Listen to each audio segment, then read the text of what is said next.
The emergence of the Hurons as a distinct cultural and linguistic group in the ancient Near East represents one of archaeology's most fascinating puzzles. Unlike their Mesopotamian contemporaries, who left behind extensive written records from relatively early periods, the Hurons materialize gradually through archaeological traces scattered across the northern reaches of the Fertile Crescent. Their presence initially detectable only through subtle shifts in pottery styles, settlement patterns, and eventually linguistic fragments embedded within cuneiform tablets of other civilizations. Archaeological investigations in the Khabur Triangle, the fertile region bounded by the Khabur River and its tributaries in northeastern Syria, have revealed the earliest substantial evidence of Huron occupation. Excavations at Telbra, one of the most significant sites in this region, have uncovered stratified deposits dating to the late 4th and early 3rd millennia BCE that display distinctive material culture characteristics later associated with Huron communities. The pottery assemblages from these early levels exhibit a marked departure from contemporary Mesopotamian styles, featuring distinctive painted geometric patterns executed in red and black pigments on buff-coaled clay. These vessels, particularly the characteristic spouted jars and carinated bowls, demonstrates sophisticated ceramic technology with thin walls and carefully controlled firing techniques that produced remarkably consistent results. The settlement architecture revealed at these early sites provides crucial insights into Huron social organization and urban planning concepts. Unlike the densely packed orthogonal city layouts favored by Sumerian urban centers, early Huron settlements display a more organic growth pattern with curved streets following natural topographic features. Houses typically consisted of multi-room structures built around central courtyards, constructed using a combination of stone foundations and mud brick superstructures. The presence of specialized craft workshops identifiable through concentrations of metallurgical debris, ceramic production areas, and textile working tools indicates a degree of economic specialization that suggests these communities had moved beyond simple subsistence agriculture.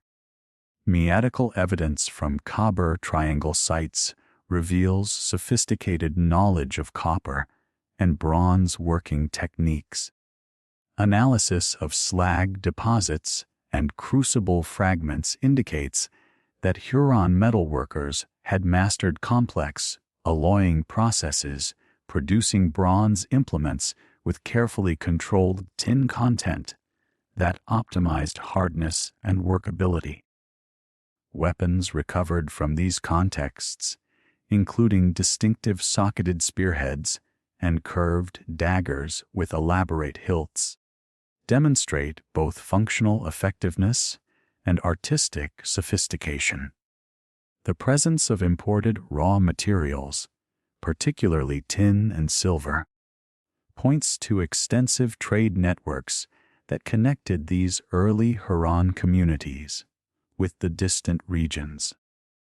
The linguistic landscape of early Huron society presents scholars with considerable challenges due to the limited written evidence from this formative period.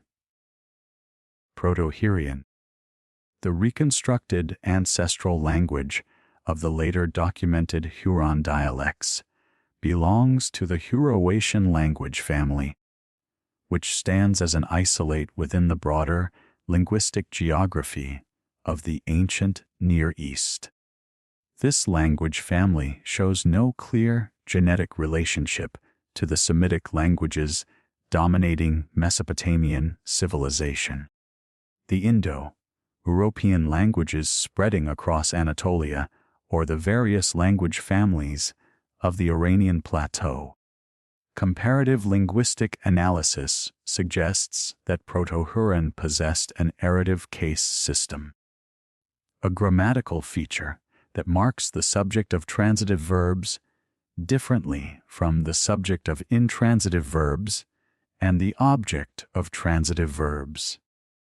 This system, relatively uncommon among ancient Near Eastern languages, provides important clues about Huron cognitive patterns and worldview.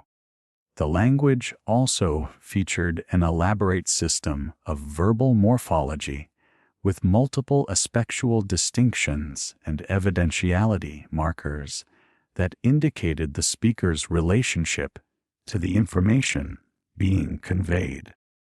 The earliest textual evidence for Huron language appears not in Huron contexts, but embedded within Akkadian administrative documents from sites across northern Mesopotamia.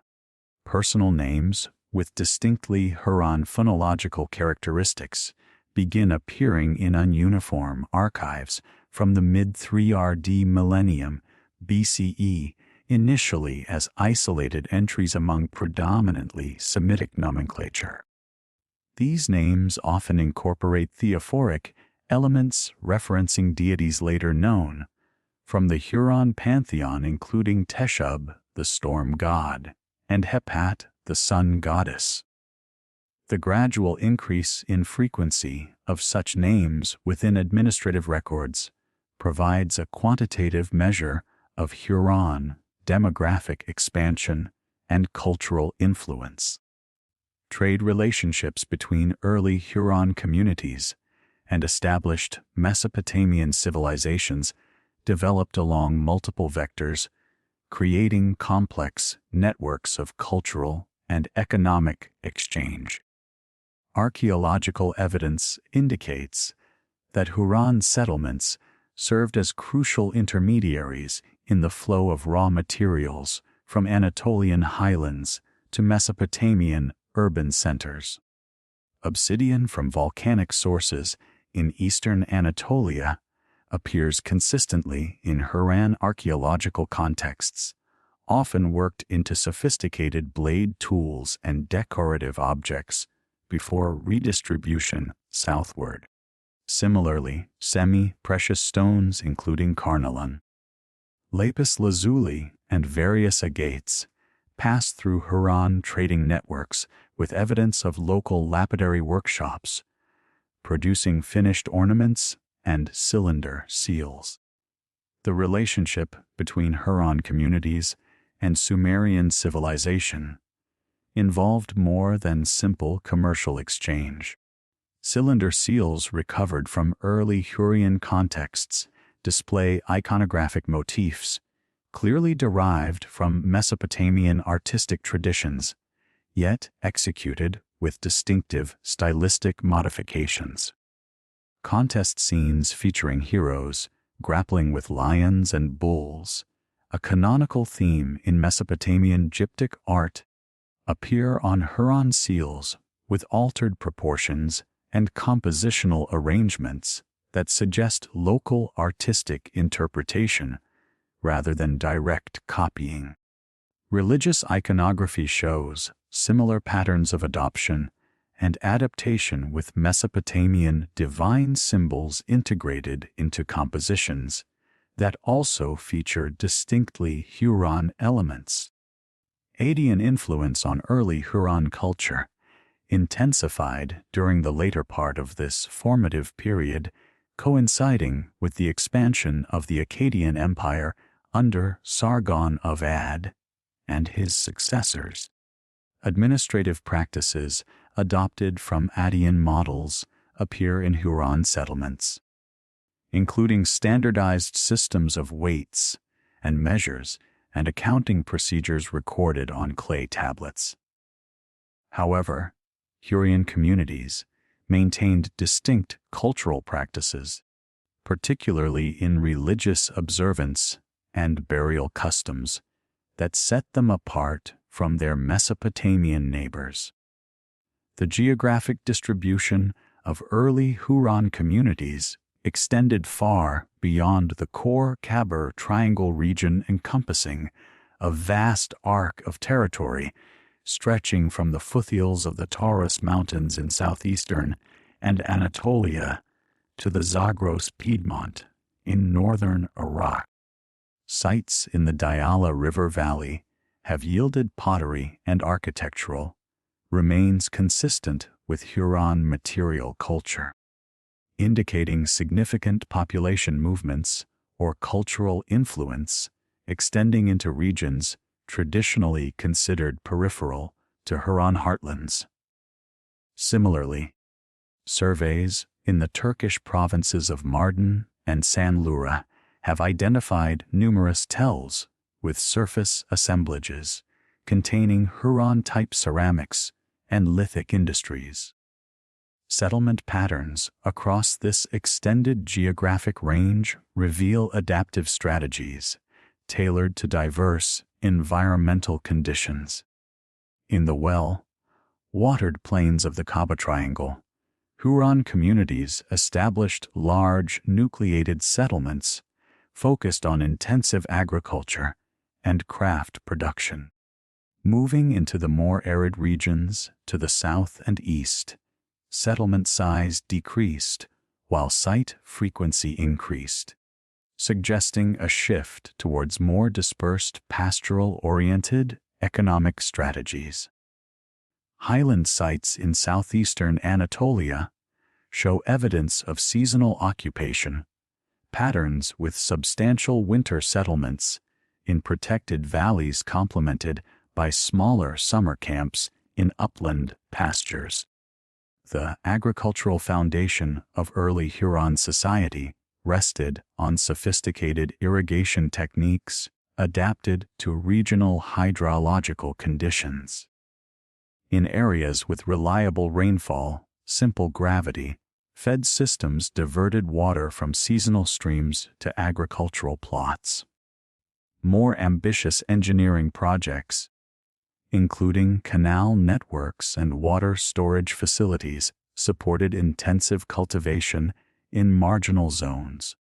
Botanical remains from archaeological contexts indicate that Huron farmers cultivated the standard Near-Eastern crop complex of wheat, barley, and legumes supplemented by orchards producing dates, figs, and pomegranates in suitable microclimates. Animal husbandry practices combined sedentary livestock management with seasonal transhumance patterns that maximized utilization of diverse ecological zones. Faunal assemblages from Huron sites show high frequencies of sheep and goat remains with cattle and pigs playing secondary roles. The presence of equid bones, including both donkeys and early horses, points to sophisticated transportation and communication networks that facilitated long-distance trade and cultural contact. The sophisticated agricultural and pastoral foundations established during the formative period provided the economic bedrock for the remarkable urban transformation that characterized Huron society between 2500 and 2000 BCE. This transformation manifested most dramatically in the emergence of major city-states that would dominate northern Mesopotamian politics for centuries to come, each developing distinctive administrative structures, monumental architecture, and regional spheres of influence that extended far beyond their immediate hinterlands. Located beneath the modern Syrian site of Tel Mosan, emerged as perhaps the most significant of these early Hurri and urban centers. Excavations conducted by Georgia Bucalati and Marilyn Kelly Bucalati have revealed a complex urban landscape featuring massive defensive walls constructed from carefully dressed limestone blocks, some weighing several tons and fitted together with remarkable precision. The city's royal palace, designated the AP complex by archaeologists, covered over 10,000 square meters and featured elaborate reception halls with plastered walls decorated in geometric patterns executed in red, white, and black pigments. Storage facilities within the palace complex contained hundreds of large ceramic vessels, many bearing ununiform inscriptions in Huron language that document administrative transactions involving grain, oil, and textile products distributed throughout the kingdom. The urban planning at Turkish demonstrates sophisticated understanding of hydraulic engineering and defensive architecture.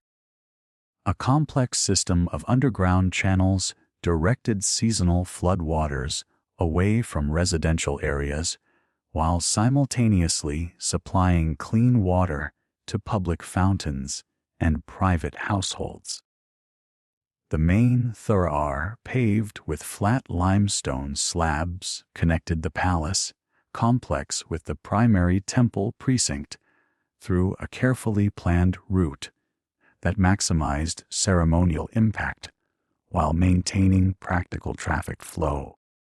Residential districts flanking this central axis contained houses of varying sizes from modest single-room structures to elaborate multi-story compounds with internal courtyards, reflecting clear social stratification within the urban population.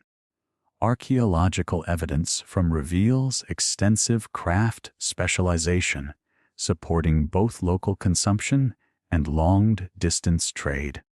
Metalworking quarters, located near the city's eastern gate, contained furnaces capable of reaching temperatures exceeding 200 degrees C, enabling the production of sophisticated bronze alloys with controlled tin content ranging from 8 to 12%.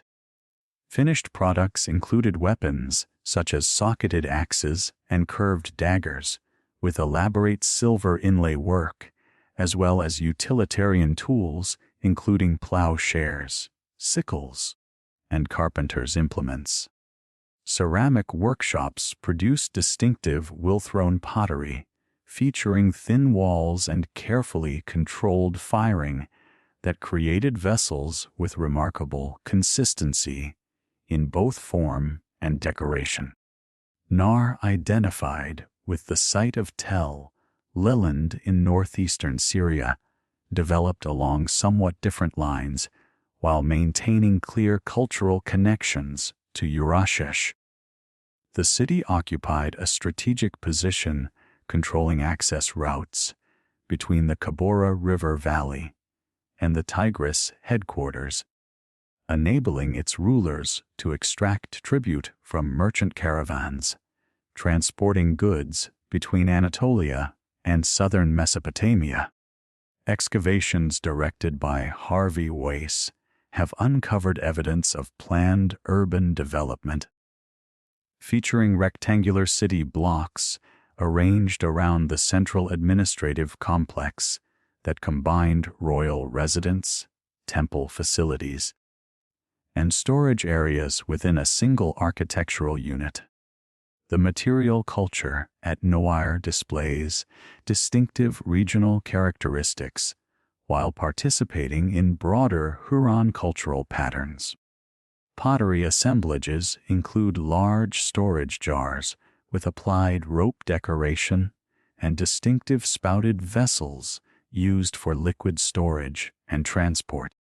Cylinder seals recovered from administrative contexts feature iconographic programs combining traditional Mesopotamian motifs with distinctly Huron elements, including depictions of storm gods wielding lightning bolts and goddess figures associated with solar symbolism.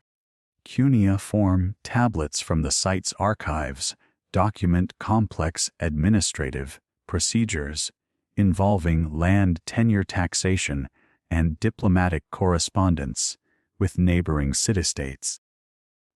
Kahat, located at modern Telbury, in the Upper Khabur region, emerged as a third major urban center, with particular emphasis on religious functions and craft production. The site's temple complex, dedicated to the storm god Teshub, featured a massive ziggurat-like structure built from mud brick and faced with fired brick decorated in glazed relief panels depicting mythological scenes. The central sanctuary contained a raised platform supporting a bronze cult statue of Teshub, depicted as a bearded figure wearing a horned crown and holding a mason lightning bolt. Surrounding chambers housed ritual equipment, including libation vessels, incense burners, and ceremonial weapons used in religious festivals. The religious transformation of Huron society during this period involved both the systematization of existing beliefs and the incorporation of external influences from Mesopotamian and Anatolian traditions. Teshub, the storm god, emerged as the paramount deity within the Huron pantheon, embodying the life-giving power of seasonal rains and the destructive force of thunderstorms. Artistic representations from this period consistently depict Tu as a mature male figure with elaborate horned headgear, standing on a bull or holding lightning bolts in his raised hands.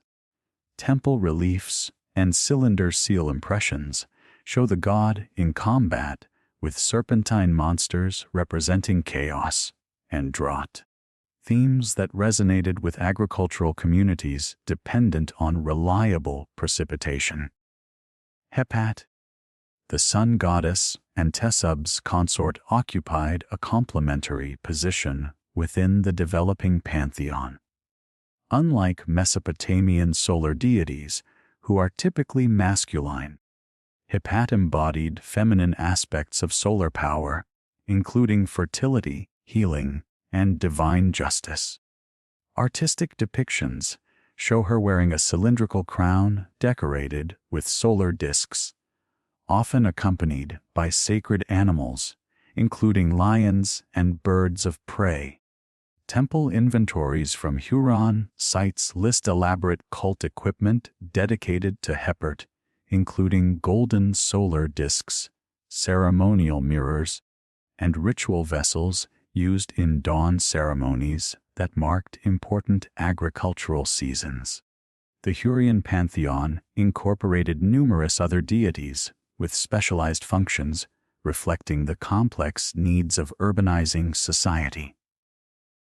Kumabi, a god associated with grain and agricultural abundance, received particular veneration in rural districts where his temples served as centers for seasonal festivals, celebrating harvest and planting cycles.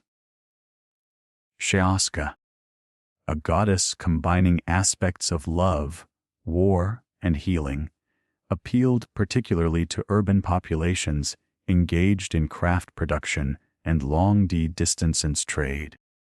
Her temples functioned as centers for commercial arbitration and contract enforcement, with priests serving as witnesses for important business transactions. Economic foundations supporting these urban centers rested on sophisticated integration of agricultural production, craft specialization, and commercial exchange. The fertile alluvial soils of the Kabush Triangle supported intensive cultivation of wheat and barley using irrigation systems that channeled seasonal flood waters through networks of canals and distribution channels. Agricultural surplus supported not only growing urban populations, but also enabled the maintenance of specialized craftsmen, religious personnel, and administrative officials who did not engage in direct food production. Metallurgical industries reached new levels of sophistication during this period, with Huron smiths developing innovative techniques for producing complex bronze alloys and decorative metal work.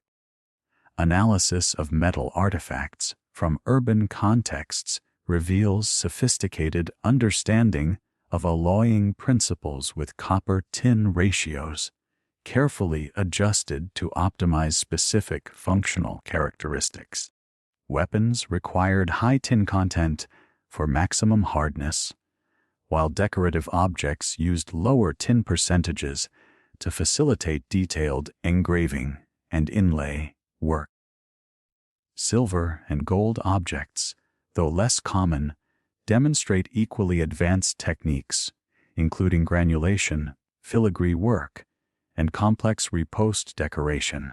Textile production emerged as another major economic sector, with archaeological evidence indicating large-scale processing of wool and flax into finished fabrics for both local consumption and export.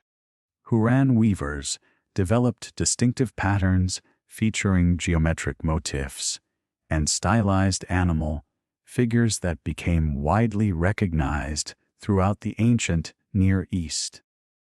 Luxury textiles incorporated imported materials, including silk threads from Central Asia and dyes derived from a Mediterranean murex shells, creating products that commanded premium prices in international markets. Control of strategic trade routes provided Huron city-states with additional revenue streams and political leverage in regional affairs. The main commercial highway connecting Anatolia with southern Mesopotamia passed directly through Huron territory, enabling local rulers to extract customs duties from merchant caravans while also profiting from the provision of security services, lodging, and supply replenishment. Huron merchants established trading posts in distant cities, creating networks that facilitated not only commercial exchange, but also diplomatic communication and cultural transmission. Social stratification within Hurry and urban centers became increasingly pronounced during this period, with clear distinctions emerging between aristocratic elites, specialized craftsmen, ordinary citizens, and dependent laborers. Palace archives document the existence of noble families who controlled extensive agricultural estates worked by tenant farmers and seasonal laborers. These aristocratic households maintained elaborate residences within urban centers, while also possessing rural properties that provided agricultural income and raw materials for craft production. Specialized craftsmen occupied an intermediate social position, enjoying higher status than ordinary farmers or laborers, while remaining dependent on aristocratic and royal patronage. Master craftsmen often headed workshops, employing multiple assistants and apprentices, creating hierarchical production systems that enabled the manufacture of complex products requiring diverse technical skills.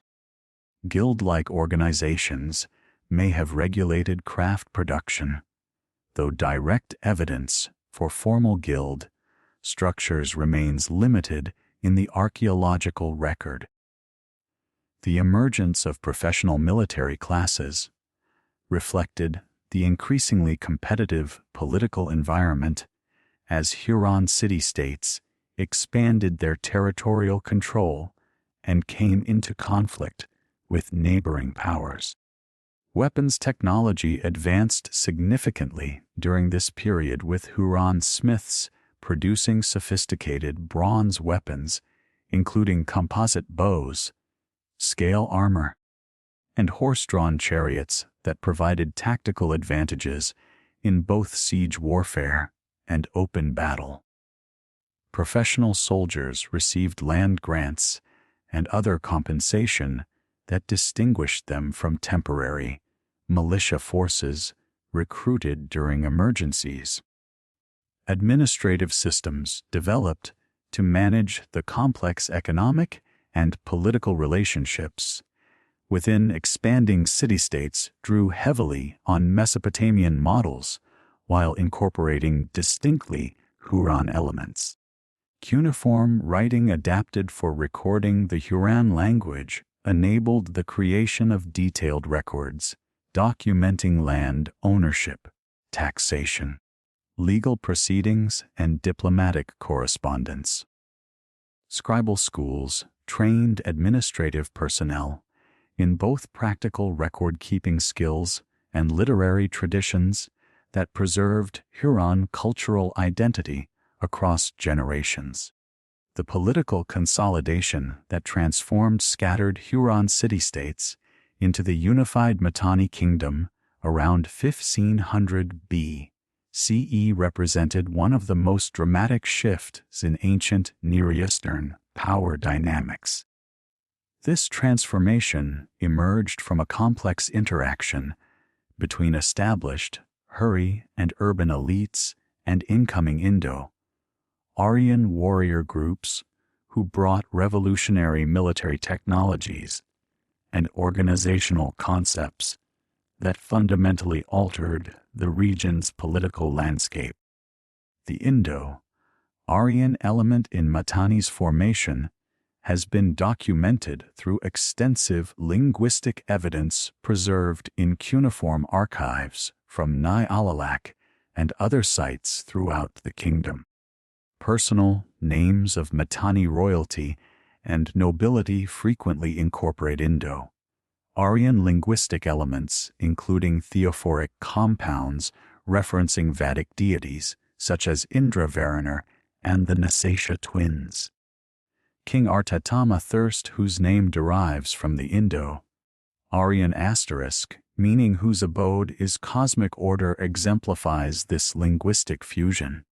Similarly, the royal name Tusha combines the Indo-Aryan asterisk Veshratha, meaning whose chariot is vehement, directly referencing the military technology that enabled Mitanni's rapid expansion.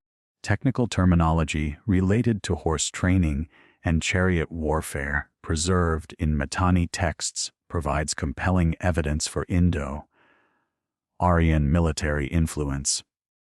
The Kuli text, a horse training manual discovered at Hattusa, employs numerous Indo-Aryan numerical terms, including Ekavatana, Teravartana, and Satavatana to describe training regimens for chariot horses.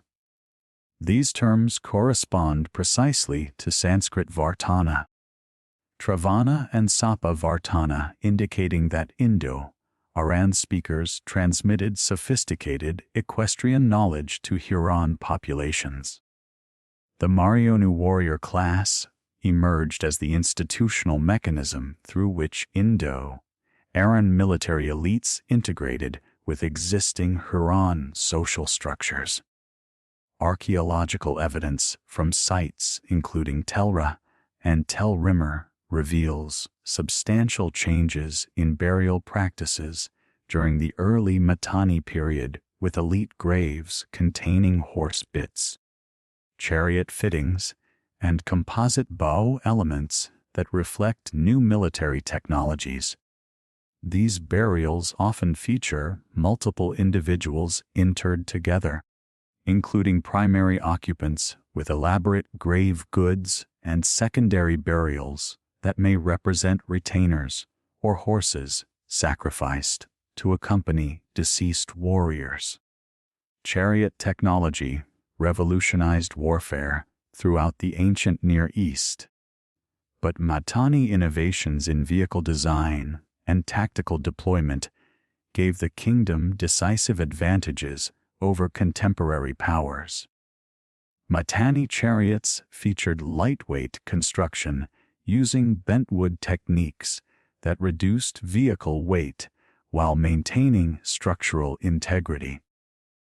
Wheels constructed from multiple wood segments held together with bronze reinforcements provided optimal balance between durability and speed. Archaeological remains from chariot workshops at NI show evidence of mass production techniques with standardized components manufactured separately and assembled according to consistent specifications. The training of chariot crews required extensive resources and specialized knowledge that became closely guarded state secrets.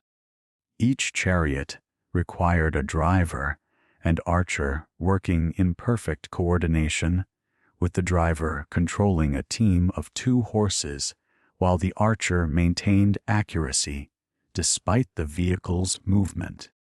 Training facilities at major Mitanni centers included circular tracks for developing horse conditioning and rectangular courses for practicing formation maneuvers. Textual evidence indicates that chariot training began in childhood with noble families, dedicating substantial resources to ensuring their sons mastered these essential military skills. Professional warrior classes extended beyond chariot crews to include specialized infantry units equipped with composite bows, bronze armor, and iron weapons that began appearing in Mitanni arsenals during the 15th century BCE. Scale armor constructed from bronze plates sewn onto leather backing provided protection while maintaining mobility essential for rapid tactical movements. Composite bows manufactured from horn, wood, and sinew components delivered arrows with sufficient force to penetrate enemy armor at ranges exceeding 300 mu. Territorial expansion under the early Mitanni kings followed strategic patterns designed to control key trade routes and agricultural regions while establishing defensive positions against potential enemies. Setonvist, whose reign began around 1500 BCE, initiated campaigns that brought much of northern Mesopotamia under Mitanni control. His forces captured Assyrian territories along the Tigris River, establishing Mitanni garrisons at strategic locations including Ashur and Arbela. These conquests provided access to lucrative trade routes connecting Anatolia with southern Mesopotamia, while also securing agricultural lands that supported the kingdom's expanding population. The conquest of Syrian territories under Chetanovat involved systematic campaigns that combined military pressure with diplomatic negotiations designed to minimize resistance from local rulers. Many Syrian city-states accepted Mitanni suzerainty in exchange for guarantees of local autonomy and protection from Egyptian expansion. Archaeological evidence from sites including Alalak and Ugarit shows continuity in local administrative practices despite political subordination to Mitanni overlordship, suggesting that the kingdom adopted flexible governance strategies that preserved existing social structures while extracting tribute and military service. Parhata Shaitan of the successor extended Mitanni control into Anatolian territories through campaigns that brought the kingdom into direct conflict with Hittite expansion. Mitanni forces crossed the Euphrates River and established control over strategic locations including Kamish, which commanded the primary crossing point between Syria and Anatolia. The capture of Kamish provided Mitanni with a forward base for operations against Hittite territories, while also generating substantial revenue from customs duties levied on commercial traffic. Military engineering capabilities developed rapidly during this expansion period, with Mitanni forces demonstrating sophisticated siege techniques that enabled the capture of heavily fortified cities. Siege equipment included battering rams constructed from bronze-reinforced timber, mobile towers that provided elevated platforms for archers, and undermining techniques that collapsed defensive walls by digging tunnels beneath their foundations. The successful siege of Wukani, which became the Mitanni capital, required extensive engineering work to divert water sources and construct assault ramps that enabled attacking forces to reach the city's walls. Diplomatic relationships with major powers reflected Mitanni's emergence as a dominant regional force capable of negotiating from positions of strength. Early contacts with Egypt involved both conflict and cooperation, as the two kingdoms competed for control over Syrian territories. That campaigns into Syria around 1500 BCE encountered fierce resistance from Mitanni forces, resulting in indecisive battles that established rough spheres of influence rather than clear territorial boundaries. The relationship with Assyria evolved from initial conquest to complex arrangements that recognized Mitanni suzerainty while preserving Assyrian administrative structures. Mitanni kings appointed governors to oversee Assyrian territories, but these officials often came from established Assyrian noble families who maintained local legitimacy while serving Mitanni interests. Tribute payments from Assyrian territories included agricultural products, manufactured goods, and military personnel who served in Mitanni armies during major campaigns. Hittite-Mitanni relations during this period involved constant border conflicts punctuated by temporary truces that allowed both kingdoms to consolidate their gains. The Hittite king Hattusela's campaigns against Mitanni territories around 1480 BCE resulted in the temporary capture of several Syrian cities. But Mitanni counterattacks quickly restored the previous territorial arrangements. These conflicts established patterns of warfare that would continue for centuries, with neither kingdom achieving decisive victory, despite repeated military campaigns. Administrative innovations developed to govern the expanded Mitanni territories, combined Huron traditions with new organizational concepts adapted from conquered populations. Provincial governors appointed by the king maintained control over distant territories through networks of local officials who collected tribute, administered justice, and mobilized military forces when required. Communication systems using relay stations enabled rapid transmission of messages across the kingdom's extensive territories, allowing central authorities to respond quickly to local crises or military threats. Economic integration of conquered territories involved standardization of weights, measures, and currency systems that facilitated commercial exchange throughout the kingdom. Mitanni merchants established trading posts in major cities, creating networks that move goods efficiently between diverse economic zones. Agricultural tribute from fertile regions supported urban populations and military forces, while specialized craft production in different areas created complementary economic relationships that strengthened overall kingdom unity. Religious policies adopted by Mitanni rulers demonstrated sophisticated understanding of the political dimensions of spiritual authority, while maintaining Huron religious traditions in core territories. The kingdom accommodated local deities and cult practices in conquered regions. This religious tolerance reduced resistance to Mitanni rule, while also enabling the integration of diverse populations into the kingdom's administrative structures.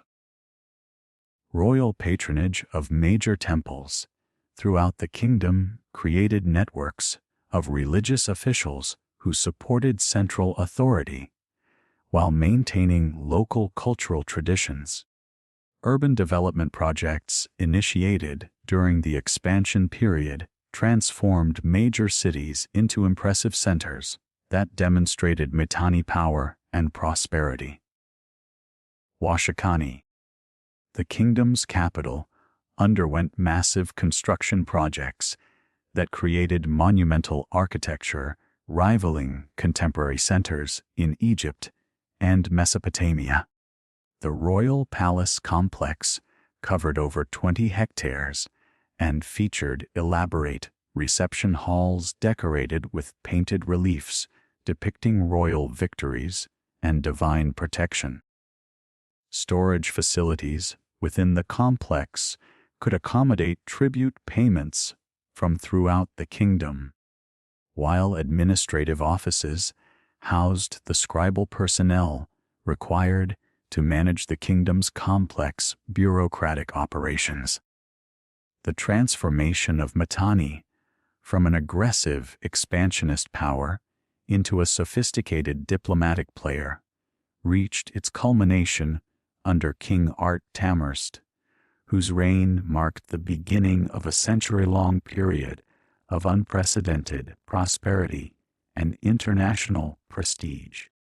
Archaeological evidence from Wukani indicates that Artema Hust initiated massive construction projects that transform the capital into one of the ancient world's most impressive urban centers, with palace complexes featuring elaborate throne rooms decorated with glazed brick, reliefs depicting scenes of royal hunts and divine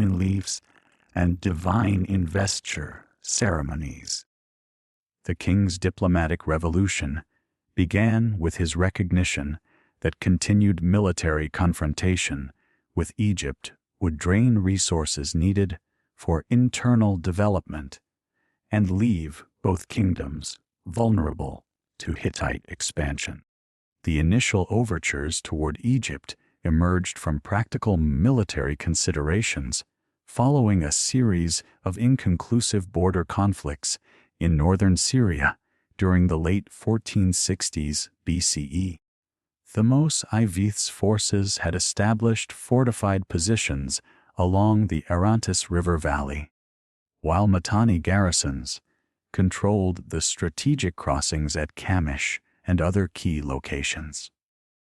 Neither side possessed sufficient military advantage to achieve decisive victory, and the enormous costs of maintaining large armies in hostile territory created economic pressures that encouraged diplomatic solutions. Artatama First's envoys traveling with elaborate gifts, including trained horses, precious textiles, and exotic animals, arrived at the Egyptian court with proposals for territorial agreements that would end the destructive border warfare. The negotiations that followed established precedents for international diplomacy that influenced ancient Near Eastern politics for centuries. Rather than simple territorial concessions, the agreements crafted by Artatama I and Thutmose IV created sophisticated arrangements for shared control over disputed regions, with both kingdoms maintaining commercial access while dividing administrative responsibilities. The treaty texts preserved in fragmentary form on cuneiform tablets from Amana detail complex provisions for extradition of fugitives, protection of merchants, and coordination of military responses to threats from third parties. Tatum I's diplomatic strategy extended beyond mere conflict resolution to encompass comprehensive alliance arrangements that position Mitanni as an equal partner with Egypt in regional affairs. The king's correspondence with Thutmose IV, written in Adian using diplomatic protocols that reflected mutual respect rather than subordination, addressed the Egyptian pharaoh as my brother and proposed joint actions against common enemies, including the Hittites and various Mesopotamian powers. These letters reveal sophisticated understanding of international law concepts, including territorial sovereignty, diplomatic immunity, and treaty obligations that bound successor rulers. The marriage alliance between Artatama's daughter and Thutmose IV represented a revolutionary development in ancient Near Eastern diplomacy, establishing patterns of royal intermarriage that would become standard practice among major powers.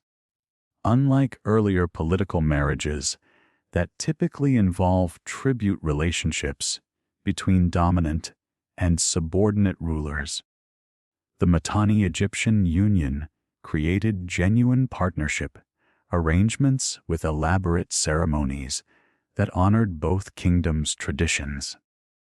Egyptian records describe the Matan princess's arrival in Memphis, accompanied by a retinue of hundreds of attendants, craftsmen, and religious personnel who established permanent Huron communities within Egyptian territory. The wedding festivities extended over several months and included elaborate gift exchanges that demonstrated both kingdoms' wealth and technological capabilities. Artists' presents to the Egyptian court included dozens of trained chariot horses with elaborate bronze and silver harness fittings, ceremonial weapons decorated with gold inlay work, and luxury textiles featuring complex geometric patterns executed in expensive imported dyes. Egyptian reciprocal gifts included precious metals, exotic woods, and manufactured goods that showcased the kingdom's advanced craft production capabilities. The integration of the Mitanni princess into Egyptian royal society involved careful attention to religious and cultural sensitivities that preserved her Huron identity while enabling participation in Egyptian court life. Temple inscriptions from Karak describe special shrines established for Huron deities within Egyptian religious complexes, allowing the princess and her retinue to maintain traditional worship practices. These arrangements created precedents for religious tolerance that facilitated subsequent diplomatic, marriages, and cultural exchanges between the kingdoms. Amenhotep III's reign witnessed the expansion and refinement of the diplomatic relationship established by his predecessor with multiple marriage alliances that created extensive kinship networks linking the Egyptian and Mitanni royal families. The pharaoh's correspondence with King Chitana Sekju reveals sophisticated negotiations over bride prices, dowry arrangements, and ceremonial protocols that reflected the evolving nature of international diplomacy. These letters preserved among the Amarna archives provide unprecedented insights into the personal relationships between ancient rulers and the complex calculations that influenced political decision-making. The arrival of Chutnatai's daughter at the Egyptian court involved even more elaborate preparations than previous royal marriages, with specially constructed river barges transporting the bridal party down the Nile, while crowds gathered at riverside settlements to witness the procession. Egyptian artists recorded the event in detailed wall paintings that show the Mitanni princess wearing distinctive Huron royal regalia, including a cylindrical crown decorated with solar discs and elaborate jewelry featuring carnelian and lapis lazuli inlays. The wedding ceremony itself combined Egyptian and Huron ritual elements, creating hybrid religious practices that symbolized the political union between the kingdoms. The Amarna letters provide extraordinary documentation of the cultural and technological exchanges that flourish during this diplomatic golden age. Correspondence between Mitanni and Egyptian rulers reveals regular exchanges of craftsmen, scholars, and technical specialists who transmitted knowledge across political boundaries. Mitanni horse trainers worked in Egyptian royal stables, teaching advanced breeding techniques and training methods that improved Egyptian chariot capabilities. Egyptian physicians served at the Mitanni court, bringing medical knowledge that enhanced royal health care, while also learning about Huron pharmaceutical practices. Technological transfer between the kingdoms included metallurgical techniques, textile production methods, and architectural innovations that enhanced both civilizations' capabilities. Mitanni smiths working in Egyptian workshops introduced advanced bronzework techniques that enabled the production of more sophisticated weapons and tools. Egyptian craftsmen in Mitanni territories shared knowledge of stonework techniques, glass manufacture, and jewelry production that enriched local craft traditions. These exchanges created hybrid technological traditions that combined the best elements from both cultures. Artistic influences flowing between Egypt and Mitanni during this period produced distinctive hybrid styles that appeared in royal commissions from both kingdoms. Wall paintings from Amenhotep III's palace at Mulkarta show clear Huron influences in decorative motifs and compositional arrangements, while Mitanni royal seals incorporate Egyptian iconographic elements, including solar discs, Ankh symbols, and hierarchical figure arrangements. These artistic syntheses reflected deeper cultural exchanges that influenced religious practices, literary traditions, and social customs throughout both kingdoms. The administrative structure of the Mitanni state during its zenith period combined traditional Huron governance concepts with innovations derived from diplomatic contacts with Egypt and other major powers.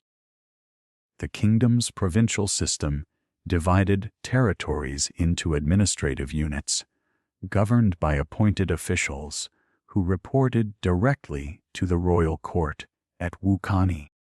These governors, typically drawn from established noble families with local connections, maintained authority over taxation, military recruitment, and judicial proceedings within their assigned territories. Provincial administration relied on sophisticated record-keeping systems that tracked population numbers, agricultural production, craft output, and tribute obligations across the kingdom's extensive territories. Cuneiform archives from sites including Nai and Alala contain thousands of tablets documenting land transfers, tax assessments, legal disputes, and commercial transactions that reveal the complex economic relationships supporting Mitanni power. These records indicate that the kingdom maintained detailed censuses that recorded not only population figures, but also occupational specializations, military service obligations, and resource production capabilities. The tribute system that funded Mitanni's extensive diplomatic and military activities drew resources from diverse economic sectors throughout the kingdom. Agricultural tribute included grain, oil, wine, and livestock products that supported the royal courts and military forces. Craft production centers contributed manufactured goods, including textiles, metalwork, pottery, and luxury items used for diplomatic gifts and international trade. Mining operations in peripheral territories provided precious metals, semi-precious stones, and raw materials essential for maintaining the kingdom's technological capabilities.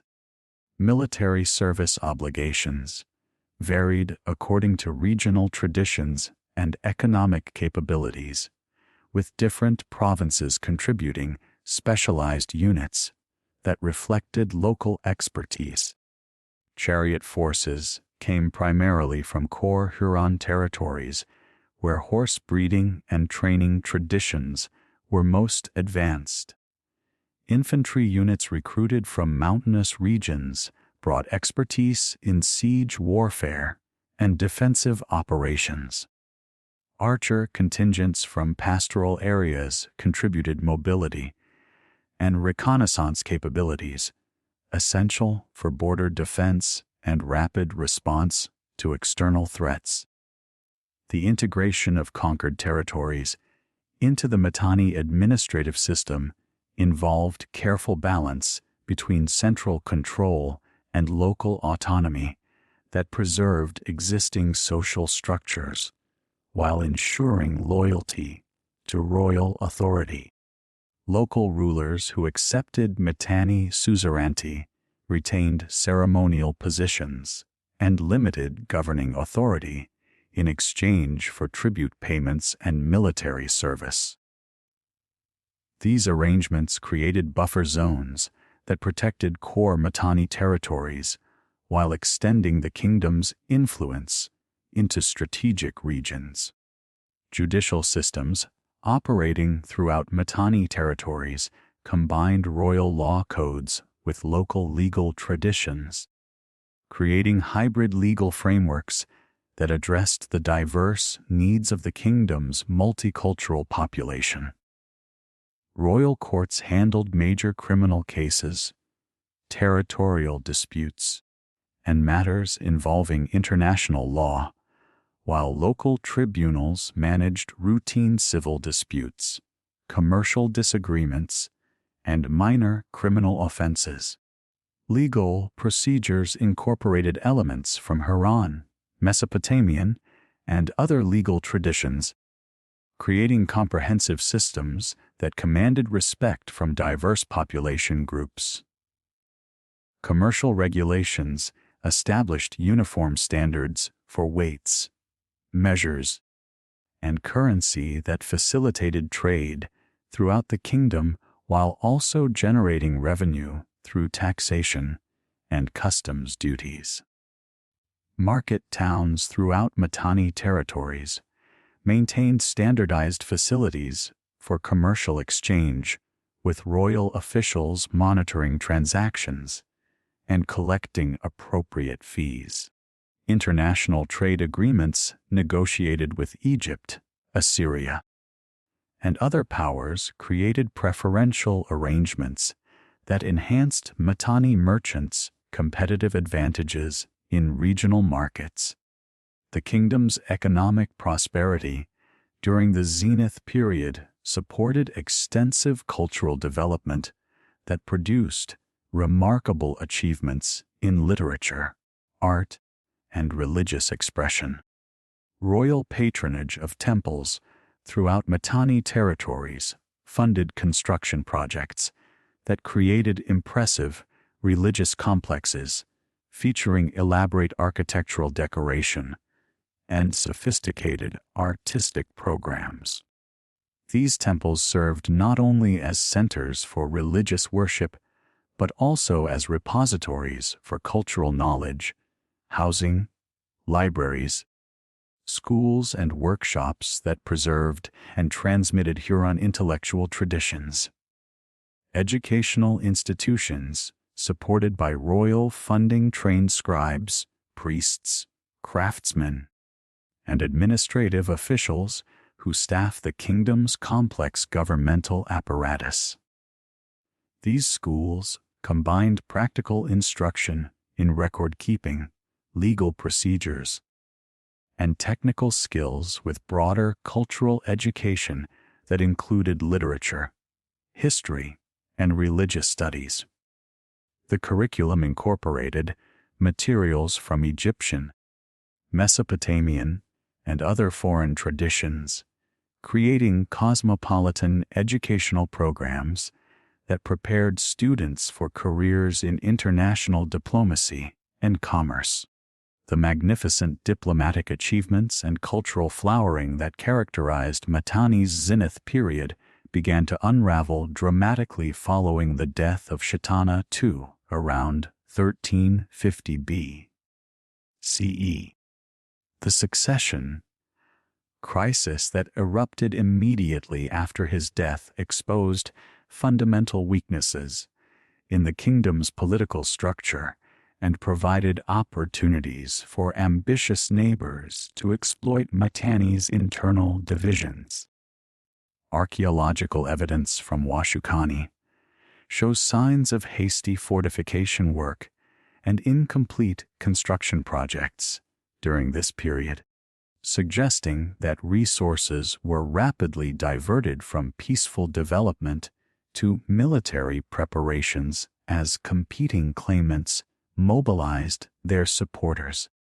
The disputed succession centered on two primary claimants: Artatamatalo, who claimed legitimacy through direct patrilineal descent, and Tushrada Sultana Talar, I's younger son, who had secured support from powerful court factions and provincial governors. Cuneifer tablets from administrative archives at Nusi and other sites reveal the complex political maneuvering that preceded open warfare, with both claimants distributing land grants, tax exemptions, and military commands to secure loyalty from key supporters.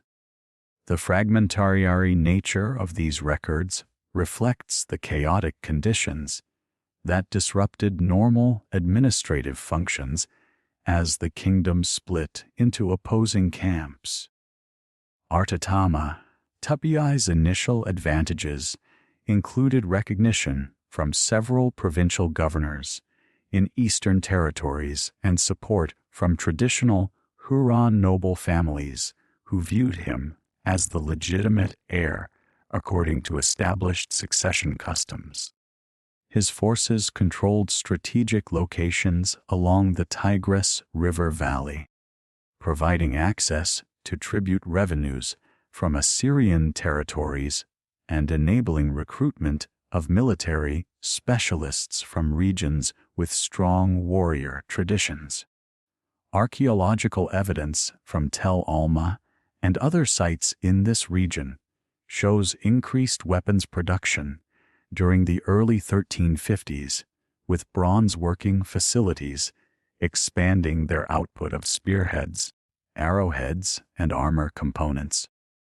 Tashaw's power base centered on the western provinces and included crucial support from charioting aristocrats who formed the kingdom's military elite. His alliance with the Maranu warrior class provided access to the kingdom's most effective military units, while his control of Wukani gave him symbolic legitimacy and access to the royal treasury.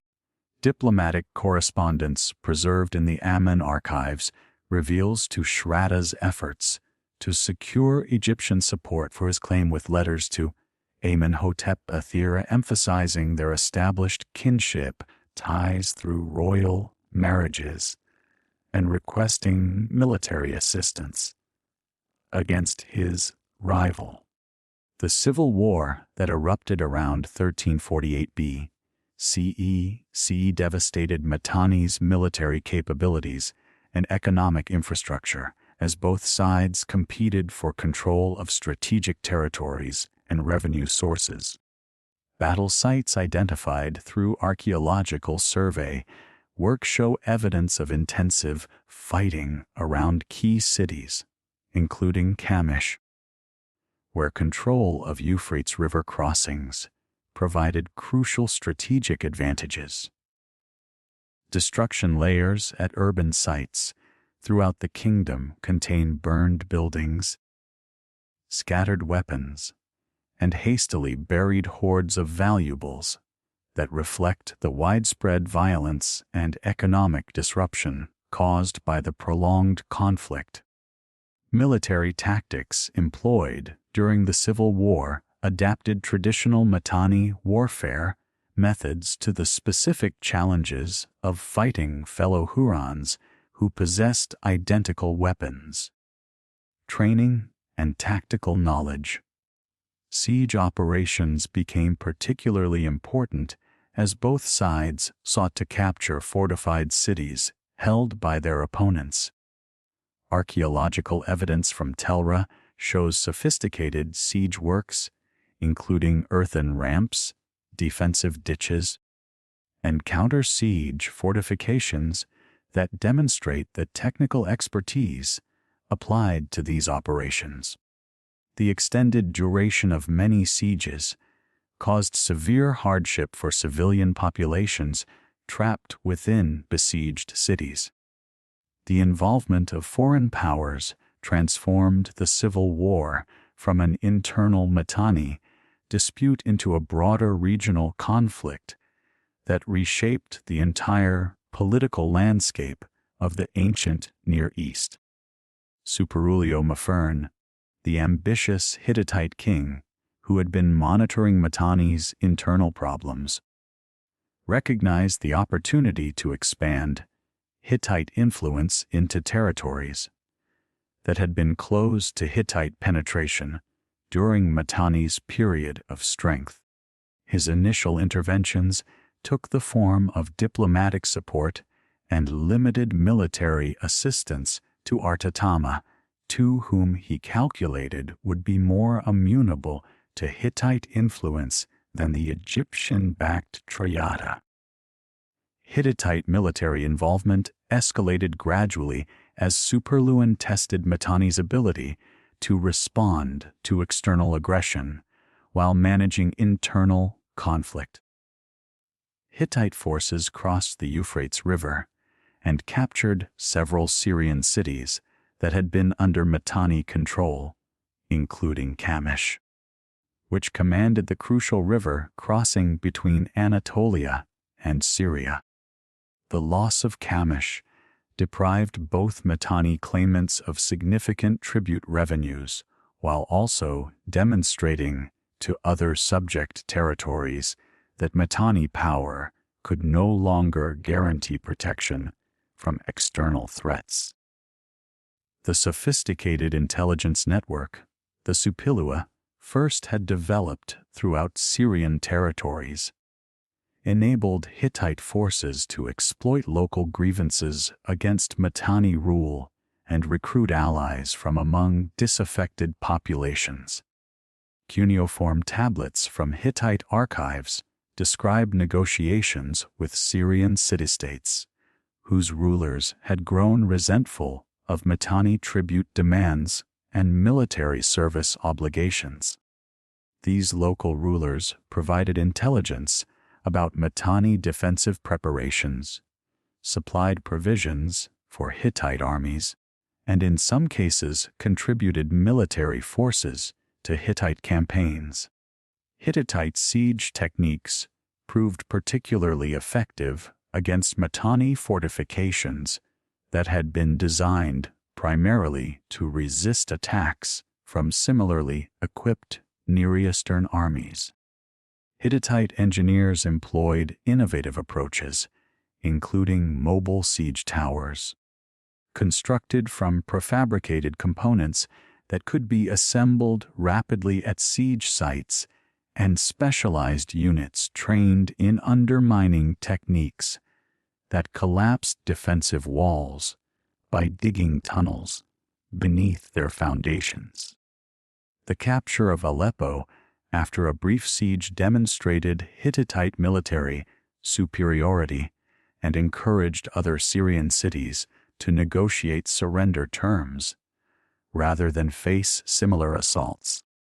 The installation of puppet rulers in conquered Mitanni territories represented a calculated strategy to maintain control while minimizing the administrative burden of direct occupation.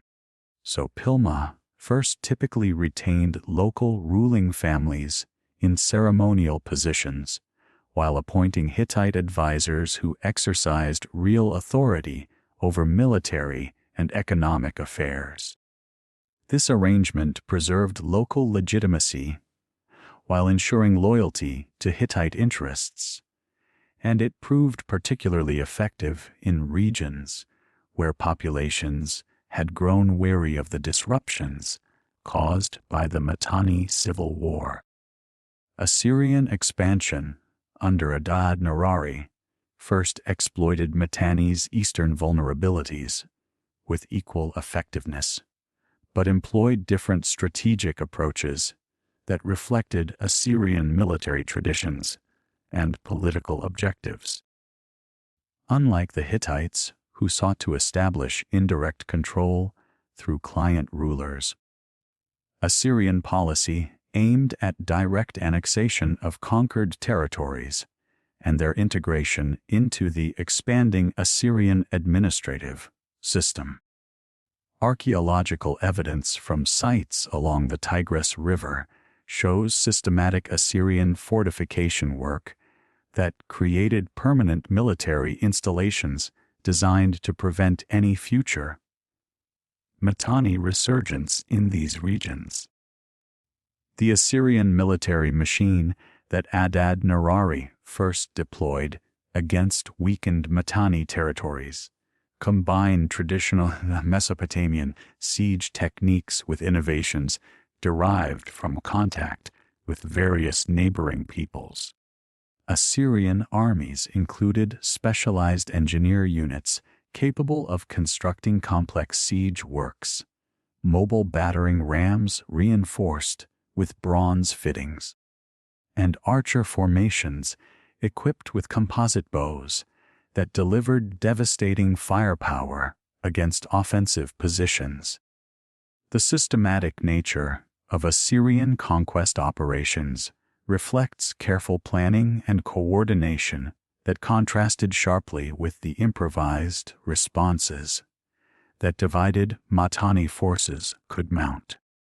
Shiazith's continuation of Assyrian expansion completed the conquest of eastern Mitanni provinces and established Assyrian control over territories that had been core components of the Mitanni kingdom. His forces captured Taidu, an important administrative center in the Upper Cabo region, after a siege that archaeological evidence suggests lasted several months. The systematic destruction of Mitanni administrative facilities and their replacement with the Syrian governmental structures eliminated any possibility of restoring Mitanni authority in these territories. The economic consequences of territorial losses extended far beyond simple reduction in tribute revenues to encompass the disruption of trade networks, craft production systems, and agricultural arrangements that had supported Mitanni prosperity. The loss of Syrian territories severed connections with Mediterranean commercial networks that had provided access to exotic materials and luxury goods essential for maintaining royal prestige and diplomatic relationships. Assyrian conquest of eastern provinces eliminated access to mineral resources and specialized craft production centers that had contributed unique products to the kingdom's economic base. Population displacement resulting from prolonged warfare and territorial conquest created refugee problems that strained resources in remaining Mitanni territories, while also depriving the kingdom of human resources essential for economic recovery. Archaeological evidence from sites throughout the Khabar Triangle shows increased settlement density during this period, suggesting that displaced populations concentrated in areas that remained under Mitanni control. These demographic shifts disrupted established agricultural systems and created competition for limited resources that further weakened the kingdom's economic foundations.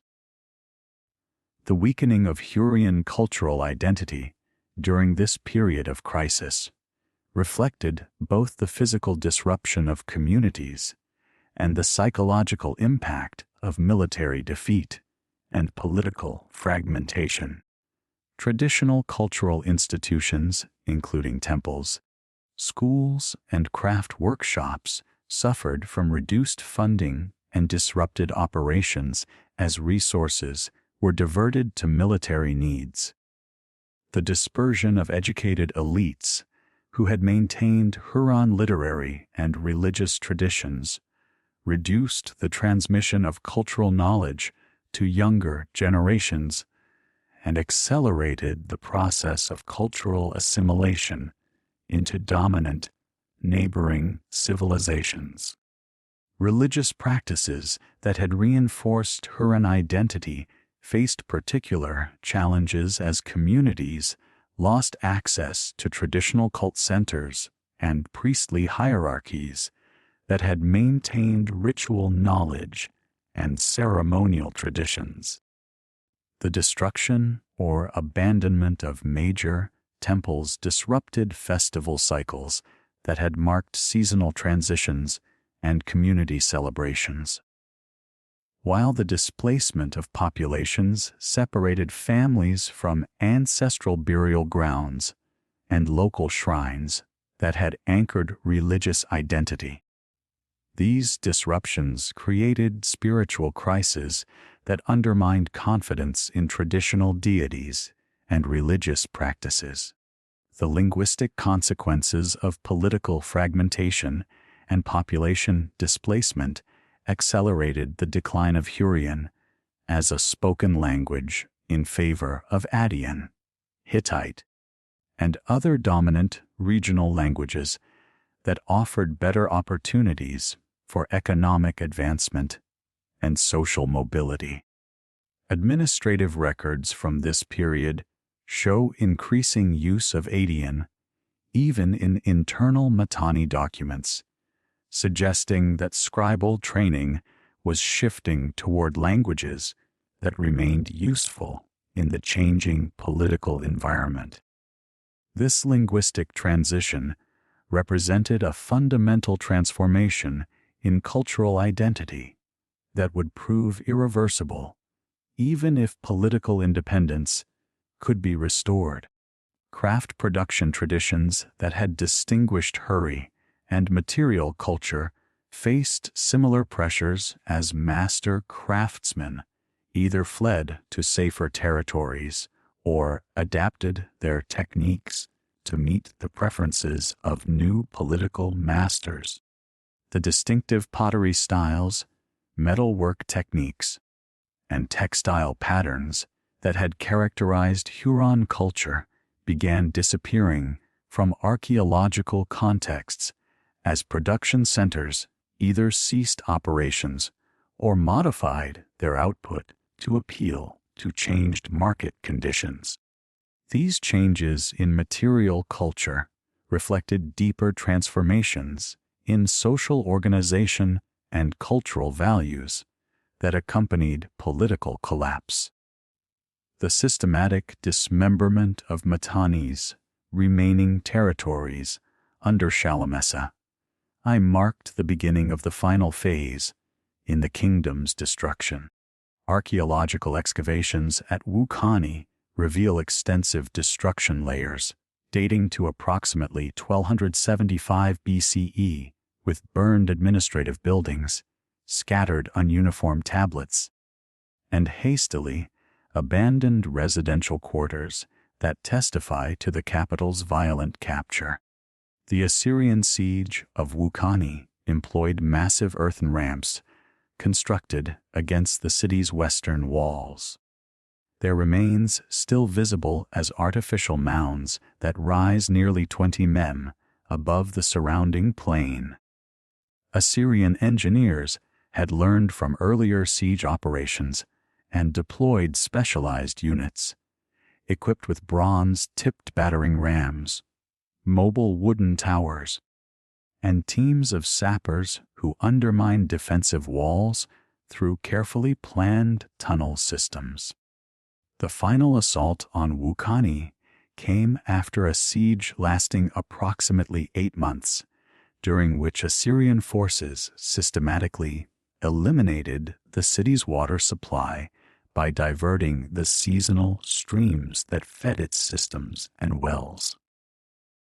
Ununiform tablets recovered from the palace archives, many bearing scorch marks from the fires that consumed the administrative quarters, document the desperate final months when royal officials attempted to negotiate surrender terms while simultaneously organizing the evacuation of royal treasuries and religious artifacts.